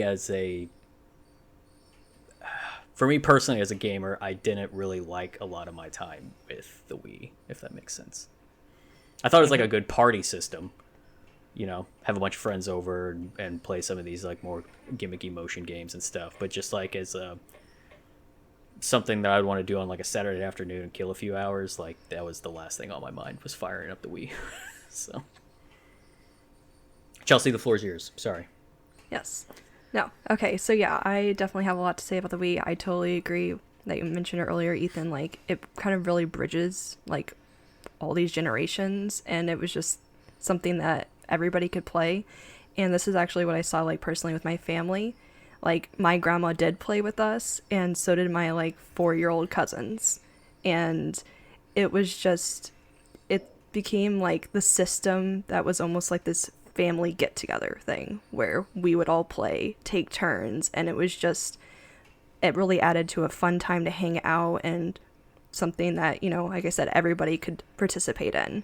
And I think, you know, I do definitely get behind what you guys are saying about it's not really good for if you're really just wanting to sit down and play a game, this is not the system for that. This one involves like a little more activity, kind of more of like a very social aspect to it, but more of the social aspect in the room instead of just talking over like a mic with people. Yeah. Yeah, and I think also my family liked it because it was kind of, they're, added to that excuse of playing video games, but also like kind of getting up and moving around too at the same time. Yeah. And so, but there's definitely, I think that's like the biggest, like the most exciting part about the Wii is that it was so successful, and like, people still play it today, of course, that it has that aspect of that gimmick, that unique thing that it came up with, that movement with the controller, and just the party aspect of it all. I remember when that was first shown off. I can't remember what the I don't know if it was E3 or when they first showed off like the Wii as like a system, and they showed off the controllers, and they did like a little demo. I remember like the vast majority of people going like, "What in the fuck is this?" Like, are you serious? Like, what are we? So dumb. What are we getting into here? This looks like a huge miss. Like, what is Nintendo doing? Mm-hmm. And then it came out, and then you couldn't find them anywhere. And you couldn't find it anywhere for like months to like a year. Like that, they would not stay on the shelves. Yeah, because it was like the consoles now, but not because like they couldn't make them fast enough. Yeah, but because they couldn't stay on the shelves fast enough. There was plenty of them out there. They just kept getting bought. Literally, if you were a person that had kids, it's like, all right, cool. I have to buy this for my family. Like, it was that like level. It was like the Tickle Me Elmo thing. Like, it was just like you had to have it if you had kids or anything. Plus, just the contingent of gamers, Nintendo fans and stuff, they also wanted it. Like, it just huge market share for Nintendo with the Wii. It was also like the Wii was the Wii had HD on it, wasn't it? Wasn't it the first Nintendo system to have HD, or was that the Wii U? The Wii U did have HDMI, but I think the Wii still had like typical HD graphics. Like, I think it was the first time a Nintendo console had. I can't remember. I don't remember because they kind of they stopped putting stock into that with the GameCube because they realized they just couldn't compete with Sony and Microsoft on like a fidelity level anymore. Mm-hmm. But I want to say the Wii at least had 720p resolution, if I remember right, which is also kind of a big deal. Yeah. Couldn't tell you.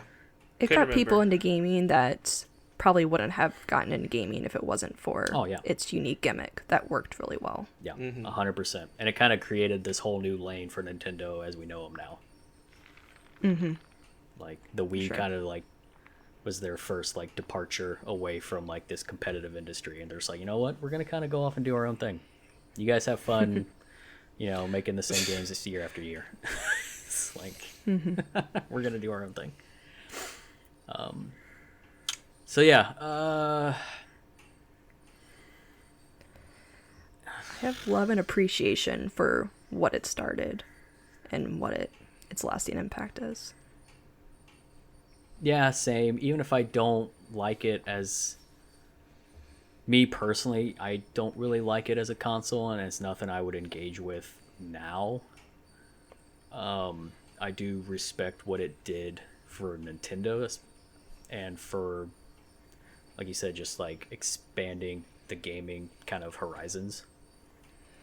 Because even at that point, like, gaming wasn't the multi-billion-dollar industry that it is today. Like, it was still not respected and still fairly niche in the entertainment space. The Wii kind of like blew that wide open.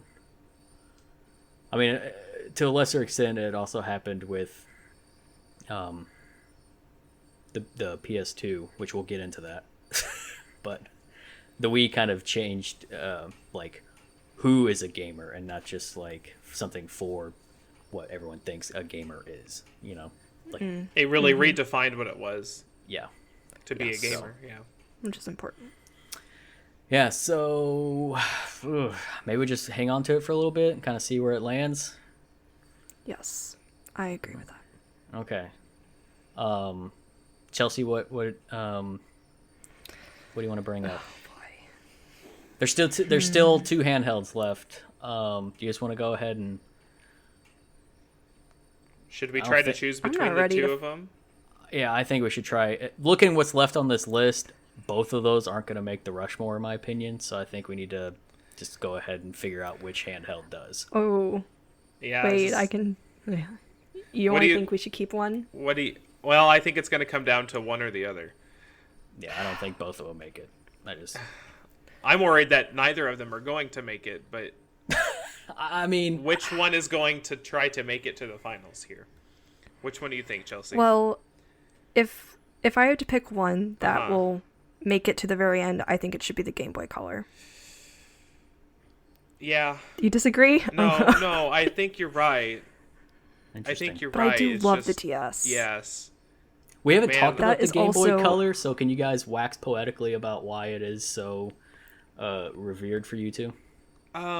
Smaller than the regular Game Boy. Less batteries. You could easily put it in your pocket. The other one, no, absolutely not. You could play games in color. You know, like the very first time I put like Pokemon Gold into my Game Boy Color, like it was a whole other deal, a whole other thing. It was crazy. There was no backlight, of course, so you had to like sit next to a lamp or something like that. And playing it in the car was like, if it was nighttime. No, I mean you could like sit against like your window and hope to God that like you get street lights often enough. But if you're like on the interstate or something and like on the highway, unless you were cool and had the little light, you know. But I didn't have that. I wasn't cool. So, okay.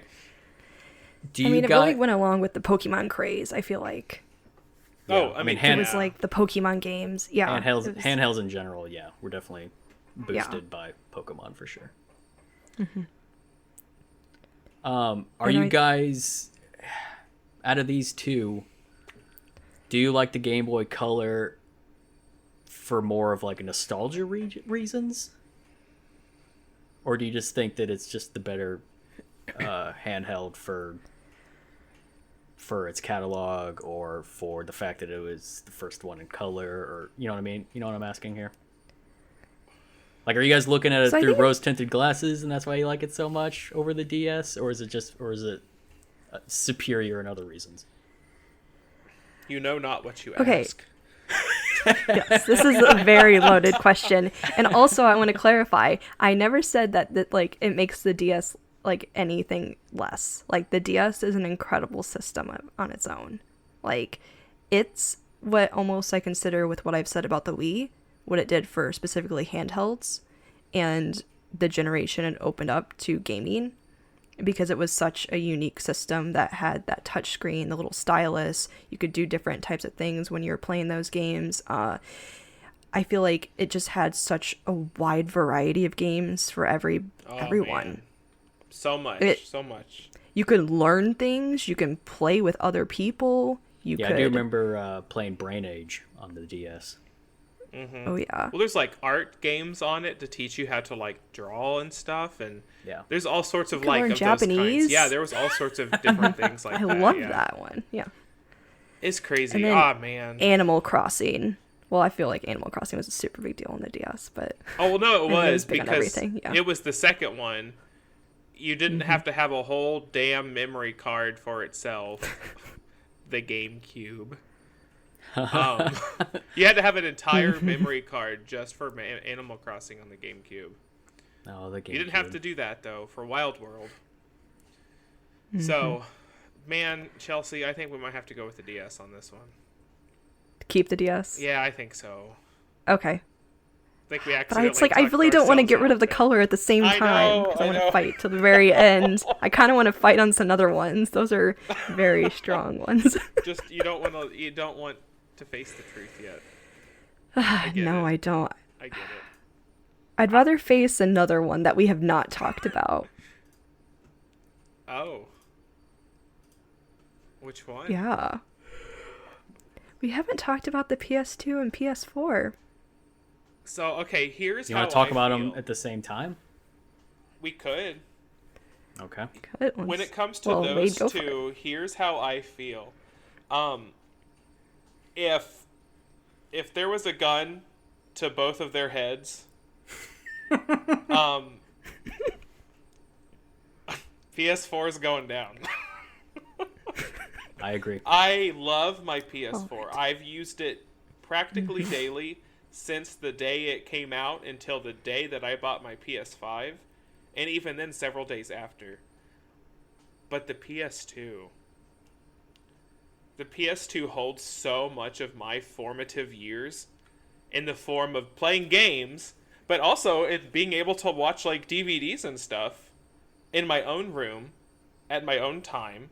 Because, you know, it did all those fancy things. And playing CDs, I played CDs on it all the time. My heart is really, with all the PlayStation consoles, my heart's really with the PS2 more than anything else. Chelsea, what about where are you at? I love both those systems. I, of course, very dearly love my PS4. I, of course, still play it. But no, the PS2... If we had to only keep one of these, I think we could just keep the PS2. Yeah, for me, I think the PS4 may be the best designed PlayStation they've ever had. And I think it also may have one of the better catalogs in Sony's history from a game standpoint. But that's all, in my opinion, the PS4 has going for it. There really isn't any sort of impact or significance to it besides it's just a really well-made console and people will enjoy it until they don't and will probably never think about it again. It didn't do anything to the industry at large. It didn't really change anything. So its historical impact, I think, is very minimal.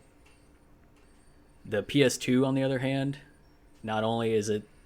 We never really brought this up, sales figures for any of these consoles, because to me that doesn't really matter for ranking of Mount Rushmore, like who sold the most. But I will bring up that the PS2 is still number one and has been number one for a while. What's interesting to me is that the creation of the PS2 is that result is 100% why Xbox exists. That is a historical fact.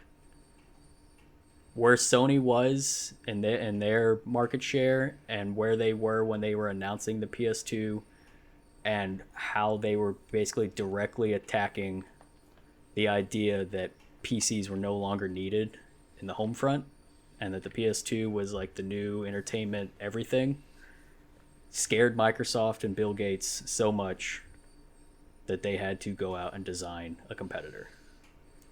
That right there changed the industry so much for the next... I mean, we're still in this outcome from that. I mean, Microsoft was so on their heels, they even tried to buy Nintendo during this time.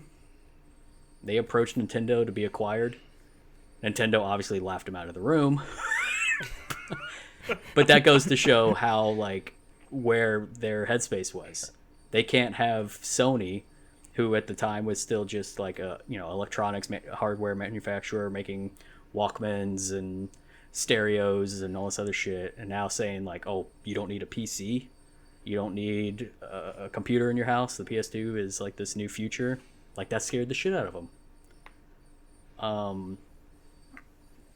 To me, that is like a huge impact on the industry at large, kind of creating their own nemesis, basically. And the catalog for the PS2 was stellar. It still holds some of my favorite series that are still going on to this day. So yeah, out of all the PlayStation consoles, I think it would be foolish of us not to have the PS2 as like a shoe-in for a Rushmore console. Oh yes. Yes. Completely biased. Also, it's the console that gave us Kingdom Hearts. Boom, done, said it. Bye PS4. Oh yes. Mm-hmm. Yep. I mean, I don't even like PS2 is on the Rushmore. I don't even like Kingdom Hearts, but yeah, like PS2 created a lot of not only created a lot of IP, but iterated on old IP and made it into like staples. Like when the PS2 came out and they came out with Grand Theft Auto 3, like the Grand Theft Auto games before that were just top down whatever nonsense. But then when 3 came out, it kind of surmounted Rockstar as like the mega developer they are to this day. You know, the PS2 also gave us the God of War series, which is still going strong. Like, it's just,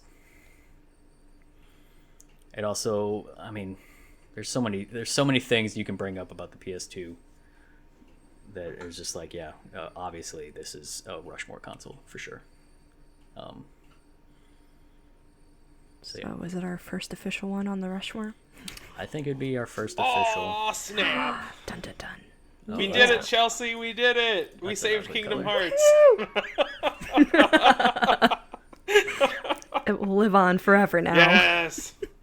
Immortalized on our podcast. Thank God. Yes. Hey. That's right. Isn't there supposed to be like a 20th anniversary event this month? Yes. It's this month, right? Not next month? Ooh, no, I thought it was later. I need to know now. Oh, well, please deviate all time to find out. Oh, I will. All right. Well. Go ahead. Continue. Oh, wait. Yes. Did we decide if there... the Game Boy Color was staying or going? Oh, it's staying right now. We're tabling that because there's a couple we can talk about. All right. Well, the two that we haven't brought up at all is the Xbox and the Switch. So, which do you guys want to talk about first?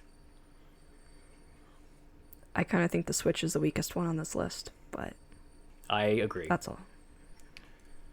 I think it's the most modern, if you think about it. It came out in 2017. Oh, for sure. According to Nintendo, it's just now at its midway lifespan, which I personally think it's bullshit. Because I think they want to make a new one, like the typical upgraded model, but with the way like resources are right now, I 1,000% agree with that. I think Nintendo would be dumb if they didn't realize that the Switch and their architecture and everything under the hood is so severely underpowered. Like, I don't care about fidelity. Nintendo's been out of that game for years. But when your console can barely run its own first-party games and with a steady frame rate, like, you know that shit's wrong. So, but yeah, I agree. I think they want to do a redux, but knowing that parts are hard to come by, and the idea of manufacturing a console that you're not going to be able to get on shelves in the way that Nintendo wants to, like, seems very, from a business standpoint, is fucking dumb. Yeah. So, professionally, yes. So, I think the Switch is, out of all of Nintendo's gimmicks in all the years, I think the Switch is probably my favorite gimmick. The idea of a handheld docking and becoming a console and just all the functionality of that, I think is really cool. And I don't even see that as a gimmick even. I think that's something that we're going to see more from now on. Like I'd say like the motion controls, that's a gimmick. But this, like the portability aspect that you can have it at home and you can have it wherever else. I think that's something.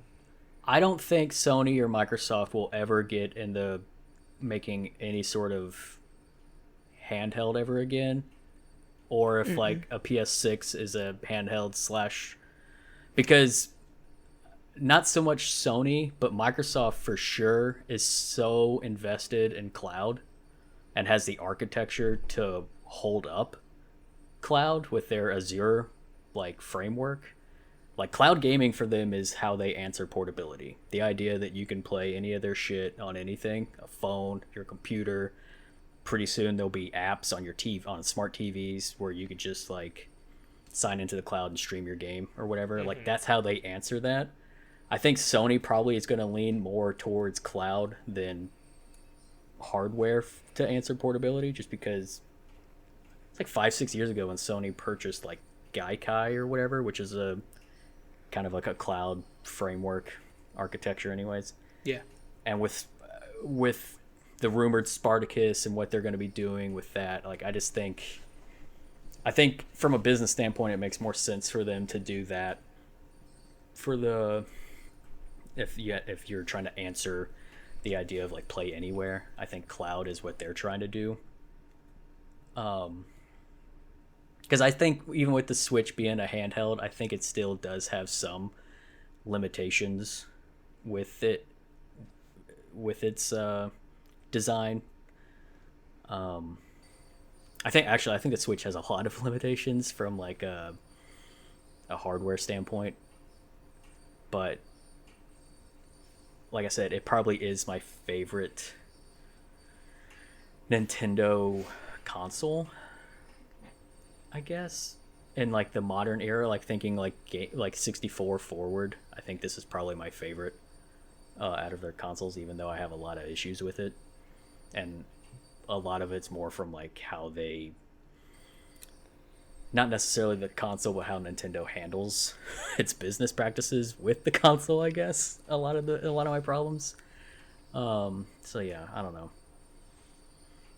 No, I think if we're gonna take the Switch off, looking at this list, I don't think the Switch deserves to be on a Rushmore, especially since it's only like a 5-year-old, 6-year-old system. Like, its footprint on the industry is not, it's too early to be known, I guess, what that's going to be. Even though it's a huge success financially, and it has an outstanding catalog of games, to me, those aren't really, like, that criteria for me isn't enough to put it on a Rushmore. Yeah, I hear you. If that was the only criteria that mattered, then we got to bring back some of this other shit we cut. So no, I think we're good with it. Yeah, we can chop it. Moving the Switch. All right, so we're down to the NES, Xbox, Wii, Game Boy Color, and DS. The PS2 is already on the Rushmore. Mm-hmm. So we need to get rid of 2. We got to get rid of 2. Yes. We haven't talked about Xbox at all, so I guess I'll just go ahead and do it. I think the Xbox is important for more like hardware reasons. Like the Dreamcast, if you guys remember, had it's like the first system to have internet hookup. Like it had a dial-up connection, it had like a built-in modem, so you could play like Phantasy Star online and shit like that. Gross. The Xbox was the first console to have broadband, which at the time was seen as a foolish, because when they launched the Xbox, like only like 5% of the public even had broadband in their house. People were still using dial-up in large droves. So the idea of Microsoft betting on broadband was pretty gutsy. It was also the first console that had a built-in, fully functional hard drive.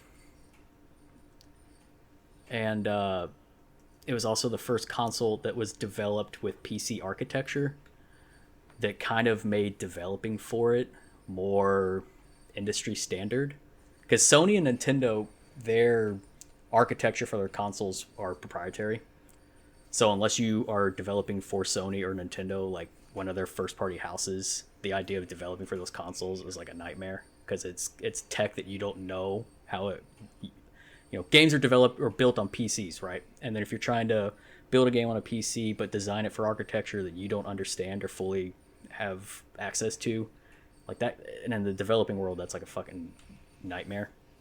So like being like a third party, like it kind of sucked developing for those consoles.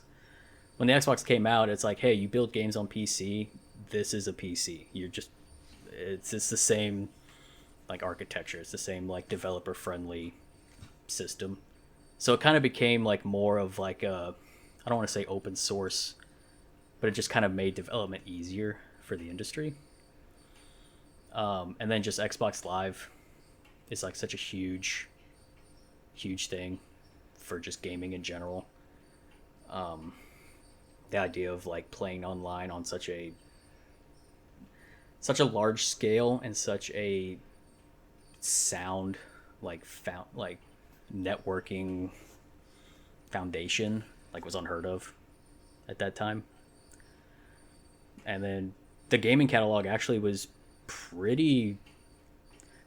The original Xbox catalog is actually more diverse than modern ones, because since the Dreamcast failed, Sega actually developed for Xbox for years. There were so many... The original Xbox actually had more Japanese games than the modern Xbox games, because you had Sega and all these other companies, like even FromSoft, before they were, you know, known for Dark Souls and shit, making games for Xbox. Like, they tried really hard to be a competitor in Japan against Sony with all these Japanese based games. And I'm also, curious as to how much money they had to spend on getting all those developers to to make those Japanese games. I wonder how much money they really had to put in. I'm sure a shit ton. It couldn't have been a small amount. Just Microsoft in general being a software company, just the idea of building this console was like $1 billion investment. Just to even make the console, let alone everything else that goes with it. That's a huge risk for a company to get into. That kind of shows how much power the PS2 had at the time, or like that Sony had at the time. It made Microsoft like, oh shit, we have to do this. We have to do something now. And they did.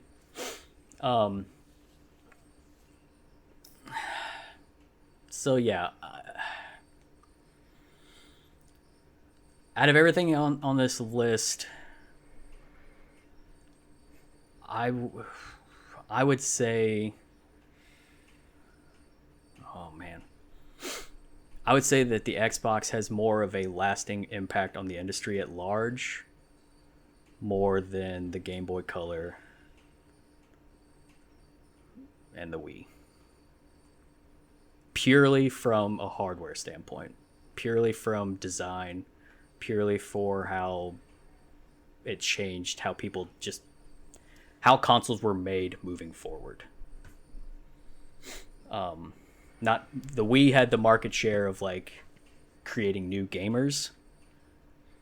Xbox kind of changed how all these companies had to make their consoles moving forward, and I think that's a huge impact that isn't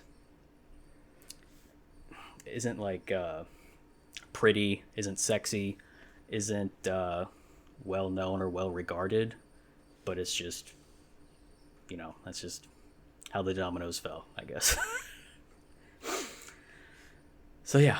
So are you suggesting we put it on the Rushmore then? I would, like I said, I think the Xbox belongs on the Rushmore over the Game Boy Color and Wii. Like I said, I've never owned a Game Boy Color or a DS or any of that stuff. Haven't listened to you guys talk about them. I know you guys like have like cherished memories, and you love those systems and have fond memories with them. I'm just coming at this from more of just like a industry impact, I guess, is what I would say. So I would say with that, let's take a minute. We'll collect our thoughts, and we'll come back and do some final cuts. How's that sound? Sure. Take a final break. Let's do it. All right. Final break, and we'll be back with our finalized Mount Rushmore.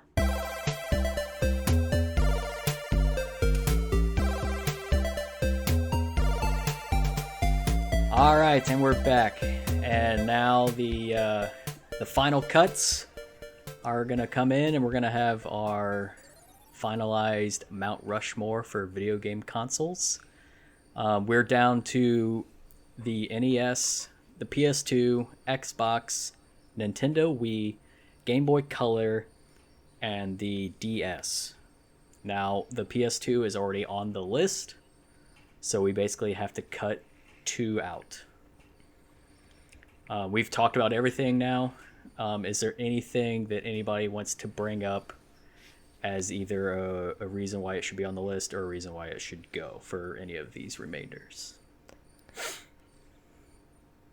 such a loaded question.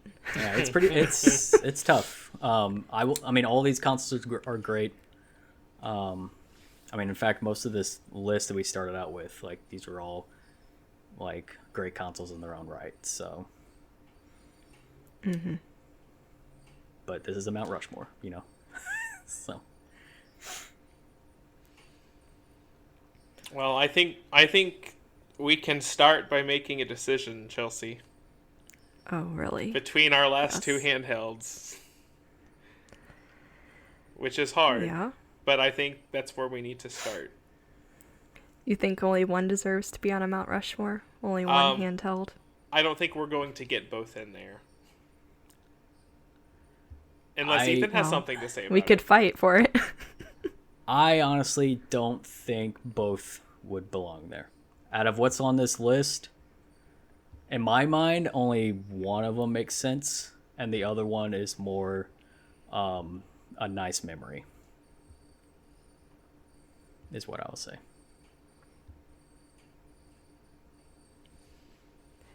I mean, I suppose we could try to get rid of one. I think it's more than a nice memory. It really started off like really, I mean, even though there was an original Game Boy, but Game Boy Color really, you know, took it to a whole nother level of handheld gaming systems. Mm-hmm. But the DS is an incredible handheld that, you know, really opened up, I think, gaming even more for like more people for handheld systems, just because it offered even more variety of games, and I guess we could say, yeah, save features. And well, I mean, I think some games still had save features in the Game Boy Color, but just different. Mm-hmm. It had all things, sorts yeah. of fame because the regular Game Boy had save features too. Mm-hmm. True. But the DS added the backlight. It was chargeable. Which one would you rather have right now? Both.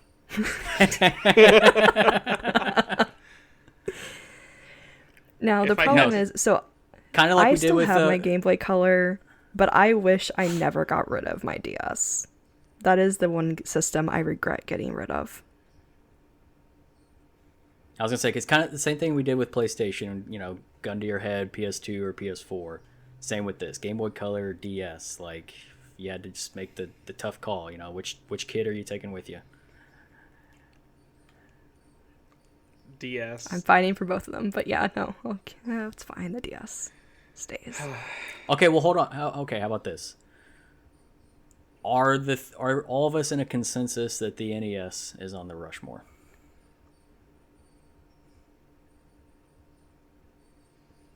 I wouldn't say consensus just because Do you I think just the don't NES feel had? the love as much you- as you guys feel the love towards it. I don't really feel that much love. Ethan's holding on to Oh. it for historical accuracy here. Yeah. If I'm I had just- to choose between the NES and the Wii, I'd probably pick the Wii, I'd even pick though the it Wii. annoys me.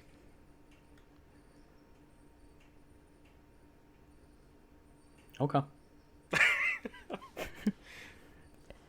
I think the Wii has a place.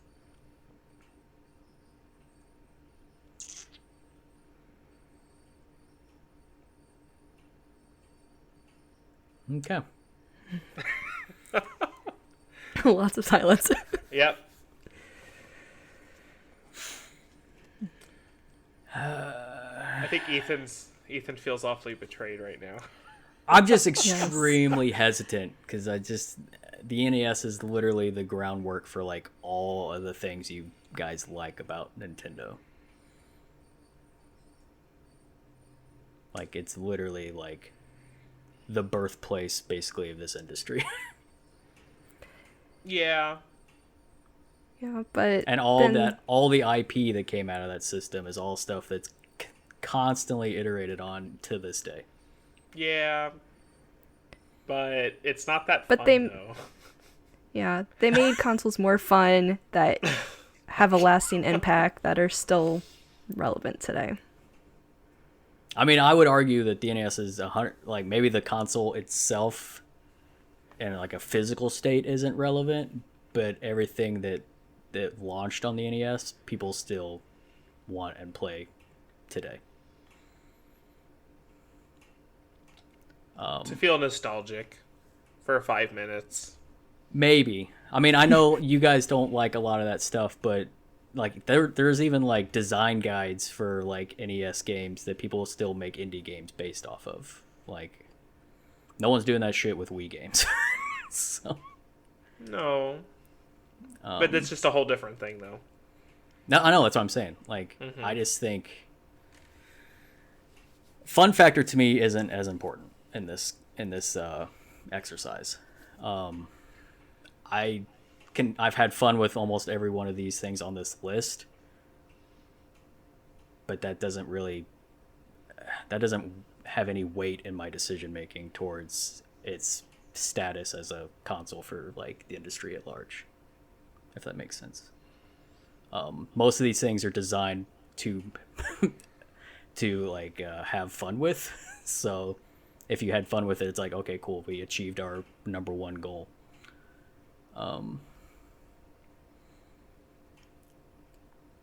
I think it depends on the fun is for who, like who is the audience, like who is this console for. I think some of the later Nintendo products, they really opened it up to be for a more, in a sense, like diverse population. They really wanted to cater to truly everyone. And like that accessibility is spectacular, to just really open it up to all ages, all genders, everything. There was just something for everyone. Yeah. And I agree with that for sure. Especially with the Wii and the DS. Like I said, Nintendo really expanded their market share in the space with both of those systems. And that's why they're huge successes to this day. And kind of are like measuring sticks for that company. I mean, not to bring sales up all the time, but I know that, the NES is still also one of those, but it's also been out for 30 plus years or whatever. So it's like a collector's item at this point. So it's going to have the sales to back it.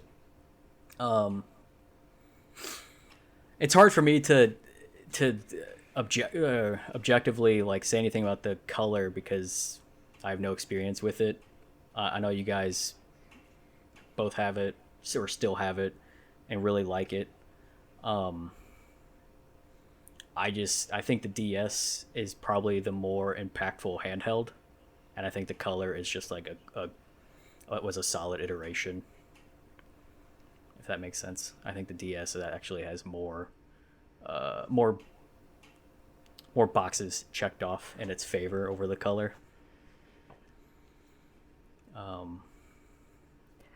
I'll add to it and say two of them that I'll really fight for that we just did briefly mention, the DS and the Wii.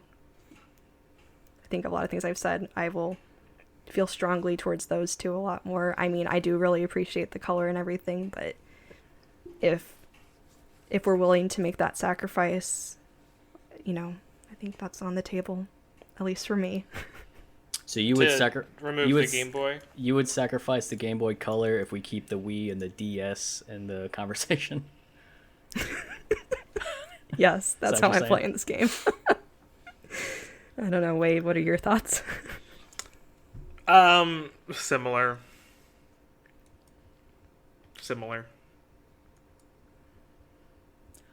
Okay.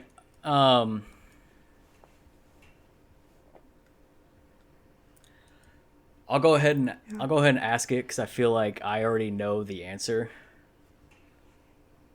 But seeing as I know you two really don't have any love for Xbox as an ecosystem, is there any objective respect on your end to keep it on the Rushmore for its impact? Yeah, alone? I was going to leave it alone. Yeah, it's hard for me, but I can understand some of the impact it's had, but I'll just leave it at that. Chelsea, Yeah, you we were gonna. teased, I don't think we were gonna touch it. So you teased this last week about why you hate Xbox. I feel like now's the time. I want to know why. ooh, This is a very complicated thing. I feel like it's kind of when I was looking for a system to kind of like move out of like the family gaming systems my family owned, you know, all the Nintendo, like a lot of the Nintendo systems, they had the PS1, PS2, and I was looking for a system my own to buy to play on my own. And like first and foremost, I do look at gaming catalogs, like what has the most appealing games to me. That was Sony and the PlayStation systems, like without a doubt. It's also the fact that I have always viewed the Xbox system, especially early on, as not a very welcoming system for me because of the aspect of it being a lot of first-person shooters and it being a very male-dominated system. Not that all systems really weren't male-dominated, but there was a lot of, I don't know, just kind of like having to prove yourself. It got the like, moniker as a female. Brobox. It got the moniker Brobox. yeah. No, I mean there was. I know what you're saying, Chelsea. There was this thing, like Yeah, and growing up, I felt it too. Like, well, it's also but you don't because play Xbox, so the killer app for that system that really helped drive sales was Halo, and that was a very much like a, you know, that kind of esport culture. Shooter, rowdy frat boy lifestyle, playing in the dorms, you know, that kind of ilk, you know, can really tarnish an image. It kind of had the same thing going for it that like early Sega did. It was trying to be like this like punk and edgy and you know, different. Had a lot of attitude too. Attitude, yeah. Mm-hmm. It was trying to carve out its own niche, basically. I think think that's purely because of Sonic.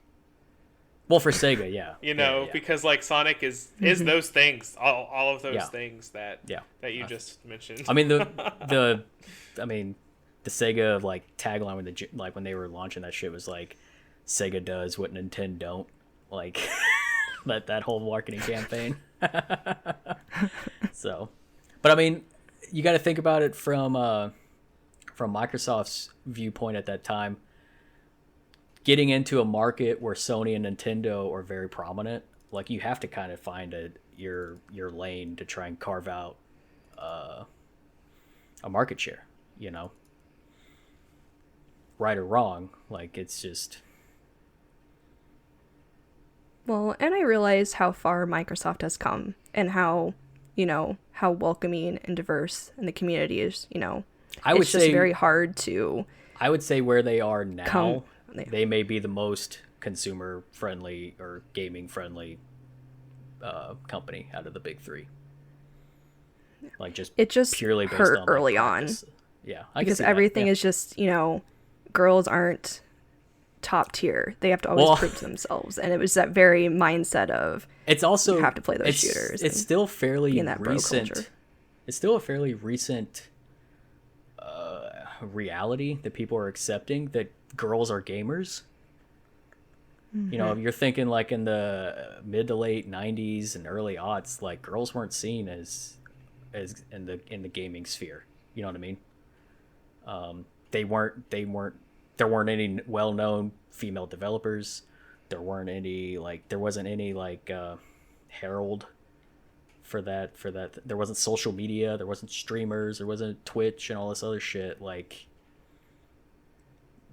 gaming at large was hard to acknowledge it as something that girls did. This is such a conversation to have right now, but that's kind of one of those things that Chelsea was talking about, where girls have to prove that they are. You're a gamer, or you're a gamer girl. Yeah. And gamer girls, you couldn't be a girl who gamed and not be seen as a gamer girl. Yeah. Which was immediately like red flag city because of how boys portrayed their personification of the gamer girl. Yeah. So, and as far as like female developers and stuff, like nobody talked about developers at all. Yeah, that's what I'm So saying. Like, that was another thing. mean- like, well, girls had to prove themselves to be yeah, this. like there was very this thing. few in that time period. You had very few names that people actually knew as a developer. You're talking like Warren Spector, John Romero, fucking. My mind's going blank. But anyways, like that wasn't something that really drove a lot of, not like it is today, where people have more understanding and acknowledgement of who actually makes games now. Back then, it was just like very few like figures in the industry that people like knew about. Yeah. It was easy Well, without it's- social media back then. Like people didn't really know what unless they were told. You know, like it wasn't really like an open platform to have all this information like there is now. Yeah. And it's not just like knowing if there were female or male developers. It's just the whole mindset that was put into marketing and putting in just, everybody's minds about it. Just really had that uncomfortable negativity of, finding a space for female gamers to fit in such an area. So, and that's why I'm just... Why'd you get into Sega? Because they kind of had the same marketing practice. Because we were Well, babies. Yeah, and We it was a didn't pay any system that... attention to that. The console just showed up in your house, and you were like, "Cool, I can play it." There fair. wasn't anything Yeah, and like that. It was Sonic. Like, I didn't play any of the other type of games. It was just Sonic, and that's, it's a creature. That's how I viewed it as a child. It was a fun game you could play with your parents, and I also like played some of the Disney games or, Echo, a dolphin. Echo. Yeah, very cool, fun games. But then later on, I was looking for games that had a good story, that had something interesting, that was just more than just shooting and yelling at each other. Yeah. Well, and that's what alienated me as well. Although, like, I partook in it a tiny bit, like, just when I was invited to. But just like now, I wasn't any good at it, like, at all. And if there was more than 4 people and somebody else wanted to play and I had a controller, I'd be like, okay, here you go, your turn. But the Xbox was very similar to me. Like, it was like, well, you're not in this category, so go away. And I was okay. I mean, I had PlayStation 2 and I had my little Nintendo baby consoles. So it was not an issue. I never felt like I don't know, like I was missing out really, but yeah.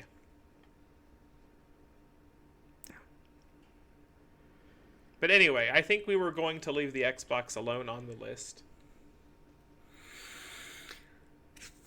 Okay, I'm trying to figure out. All right, so is the Game Boy Color gone? Is that did we come to that? That still leaves us with 5, even if we take that out. So. Well, who likes the NES? Let's get back to that. You want to keep the Game Boy Color over the NES? I Yep. I do 1000%. personally. That's just me. I just think that the Game Boy Color has no significance in the industry besides adding color, which is a pretty mild footnote.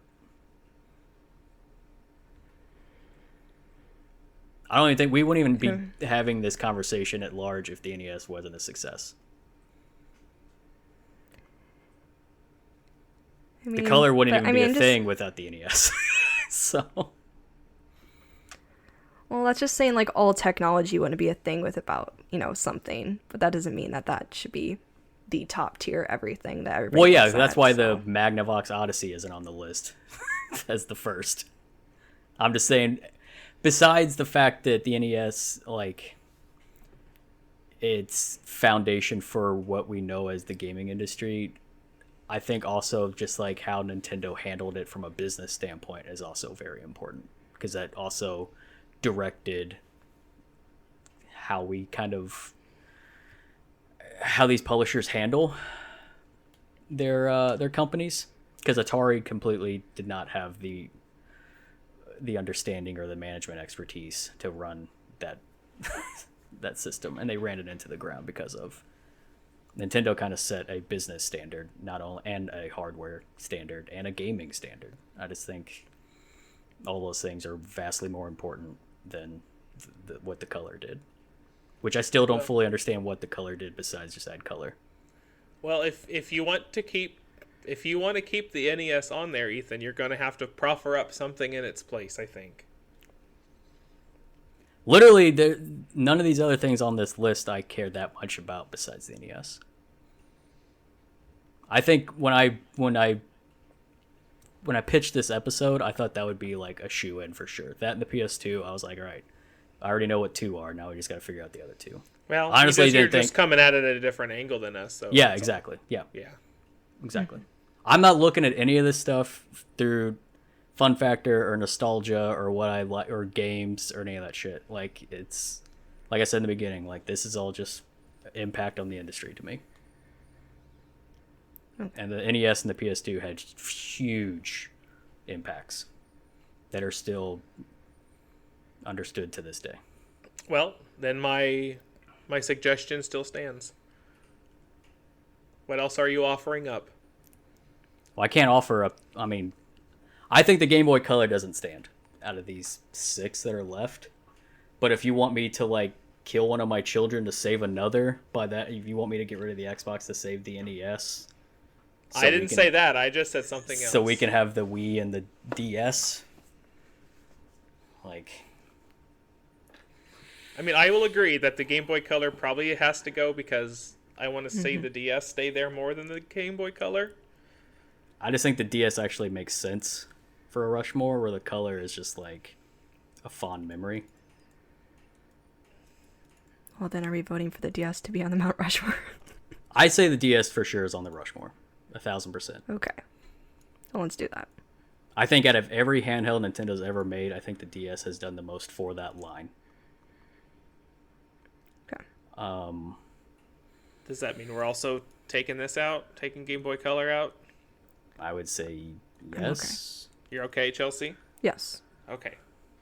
Okay. Okay. All right, Ethan. What are you choosing? What's going? I mean, what would you guys rather have on this list, the NES or the Xbox? It pretty much comes down to that. Those are the only two I care about anymore. And NES. both for historical significance. Like, I don't care how the system was marketed to make you guys feel alienated. There's like 1,000 other games on that system that are not shooters. So that's just kind of... Well, even more so than I want to say to keep the NES. Just because that comment.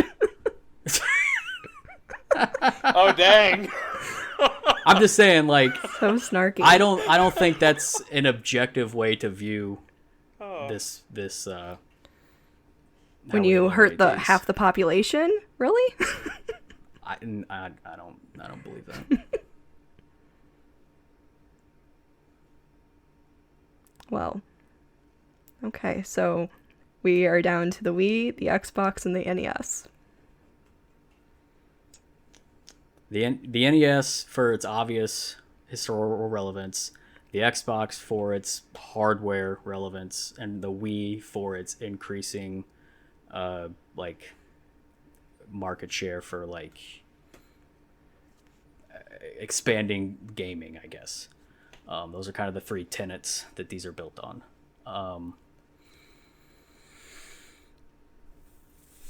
So which out of those 3 matters the least? And I guess Wade, you're first. Oh. What? What are your thoughts, Wade? I mean, I went at this list thinking purely what has a fond place in my heart, my memories, my formative years, what I spent the most time doing. Yeah, I mean, So, if that was the only mindset for me to have, I would have not had the original Xbox on here. I would have had the 360, because probably that's out of all these consoles, I probably played that one the most. But like I said, to me, that's not really what is important, because that's like a subjective way of looking at things. Well, it is a Mount Rushmore. That's true. But to me, I'm just trying to, This like I is- said, I'm trying this is to, our Yes, favorite, very our subjective. best. Yes. I'm trying to look at it more objectively, I guess. Maybe I'm the odd man out here. You are. You indeed are. Because This is nostalgia is a very powerful thing and a very dangerous thing. Indeed, indeed. But it's just going with the the subjective part, saying this is a Rushmore. This is how we feel, and not anything else. Then I would have to put the NES over the Xbox.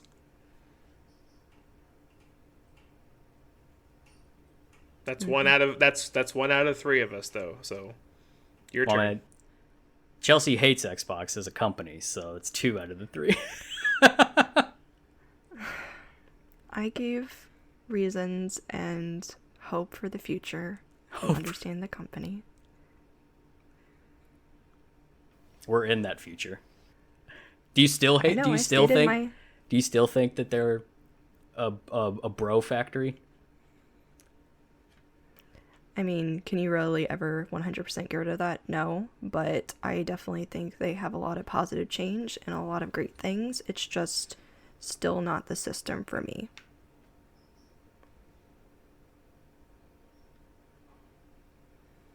Maybe Yeah, it I will be mean- one day, but I just Yeah, can't 'cause- justify getting it for one game.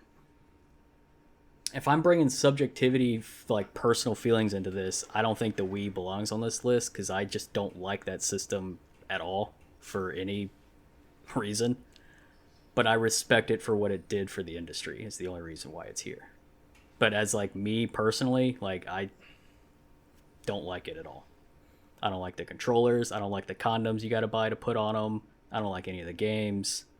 I don't like moving around playing any of the games. I just respect it as for its impact, I guess. I mean, I would be fine getting rid of the Wii too. I don't care. The PS2 and the DS are the two things that like really hold my heart to the highest extent. And what happens with the other three is really, I guess, between you two. No, you can't just give up now. Give up what? I fought for everything I believed in. Well, I am fighting for the Wii. I You're am fighting neutral for on the the Wii? NES, and I don't care about the Xbox. Those are my opinions. That's it. Okay, so Chelsea says Wii, NES, Xbox. What does Ethan say? NES, Xbox, Wii. What does Wade say? Wade's already said. So Ethan said NES, Xbox, Wii. Yeah. Okay, so in my head, I just gave everything points as far as how you all would put them. And the NES has more points. So then the NES stays. So the NES stays. Okay. So we have one spot left. Yep, it's between the Xbox and the Wii because those two got the same points. All right, Wade, you're the deciding We're factor. deciding. Then. That's hateful. Rude. We're a team. It's our demastered Mount Yeah. Rushmore. So you're the tiebreaker basically because you don't care about either one. So- Even though you're passionate about some of them before. They both annoy me. I don't know what Interesting. else you want. Which one annoys you less? yeah.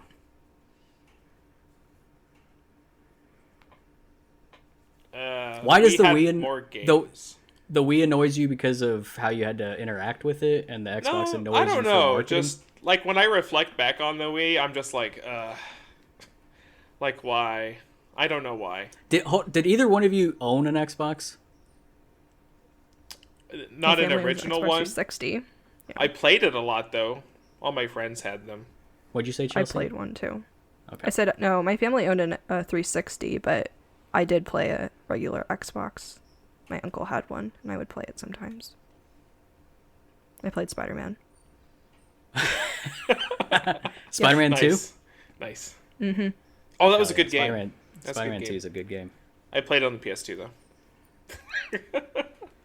All right, well, you just for the simple fact that I'm the only one that's actually owned one, and I'm the only one here that likes it, we'll eliminate it just for, I guess, compromise for the three of us, because we actually all have owned Wiis and have played them, so we'll just go about it that way.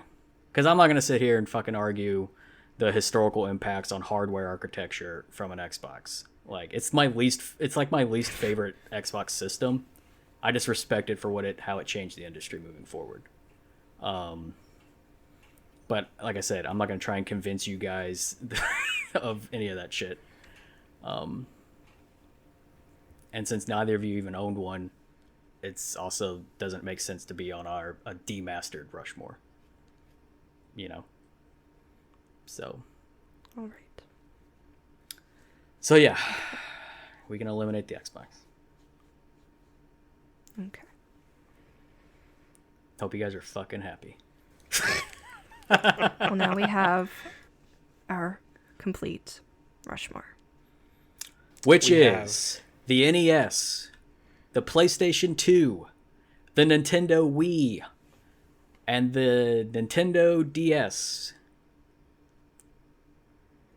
There you go. Indeed. There you have it.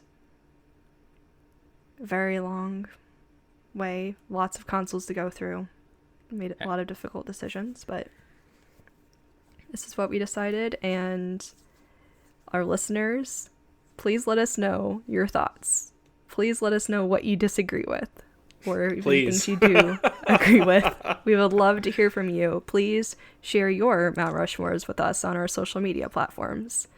As you know, we are located on Facebook, Twitter, and Instagram at PodDemastered. You can also send us an email with your thoughts on this episode at demasteredpodcast@gmail.com.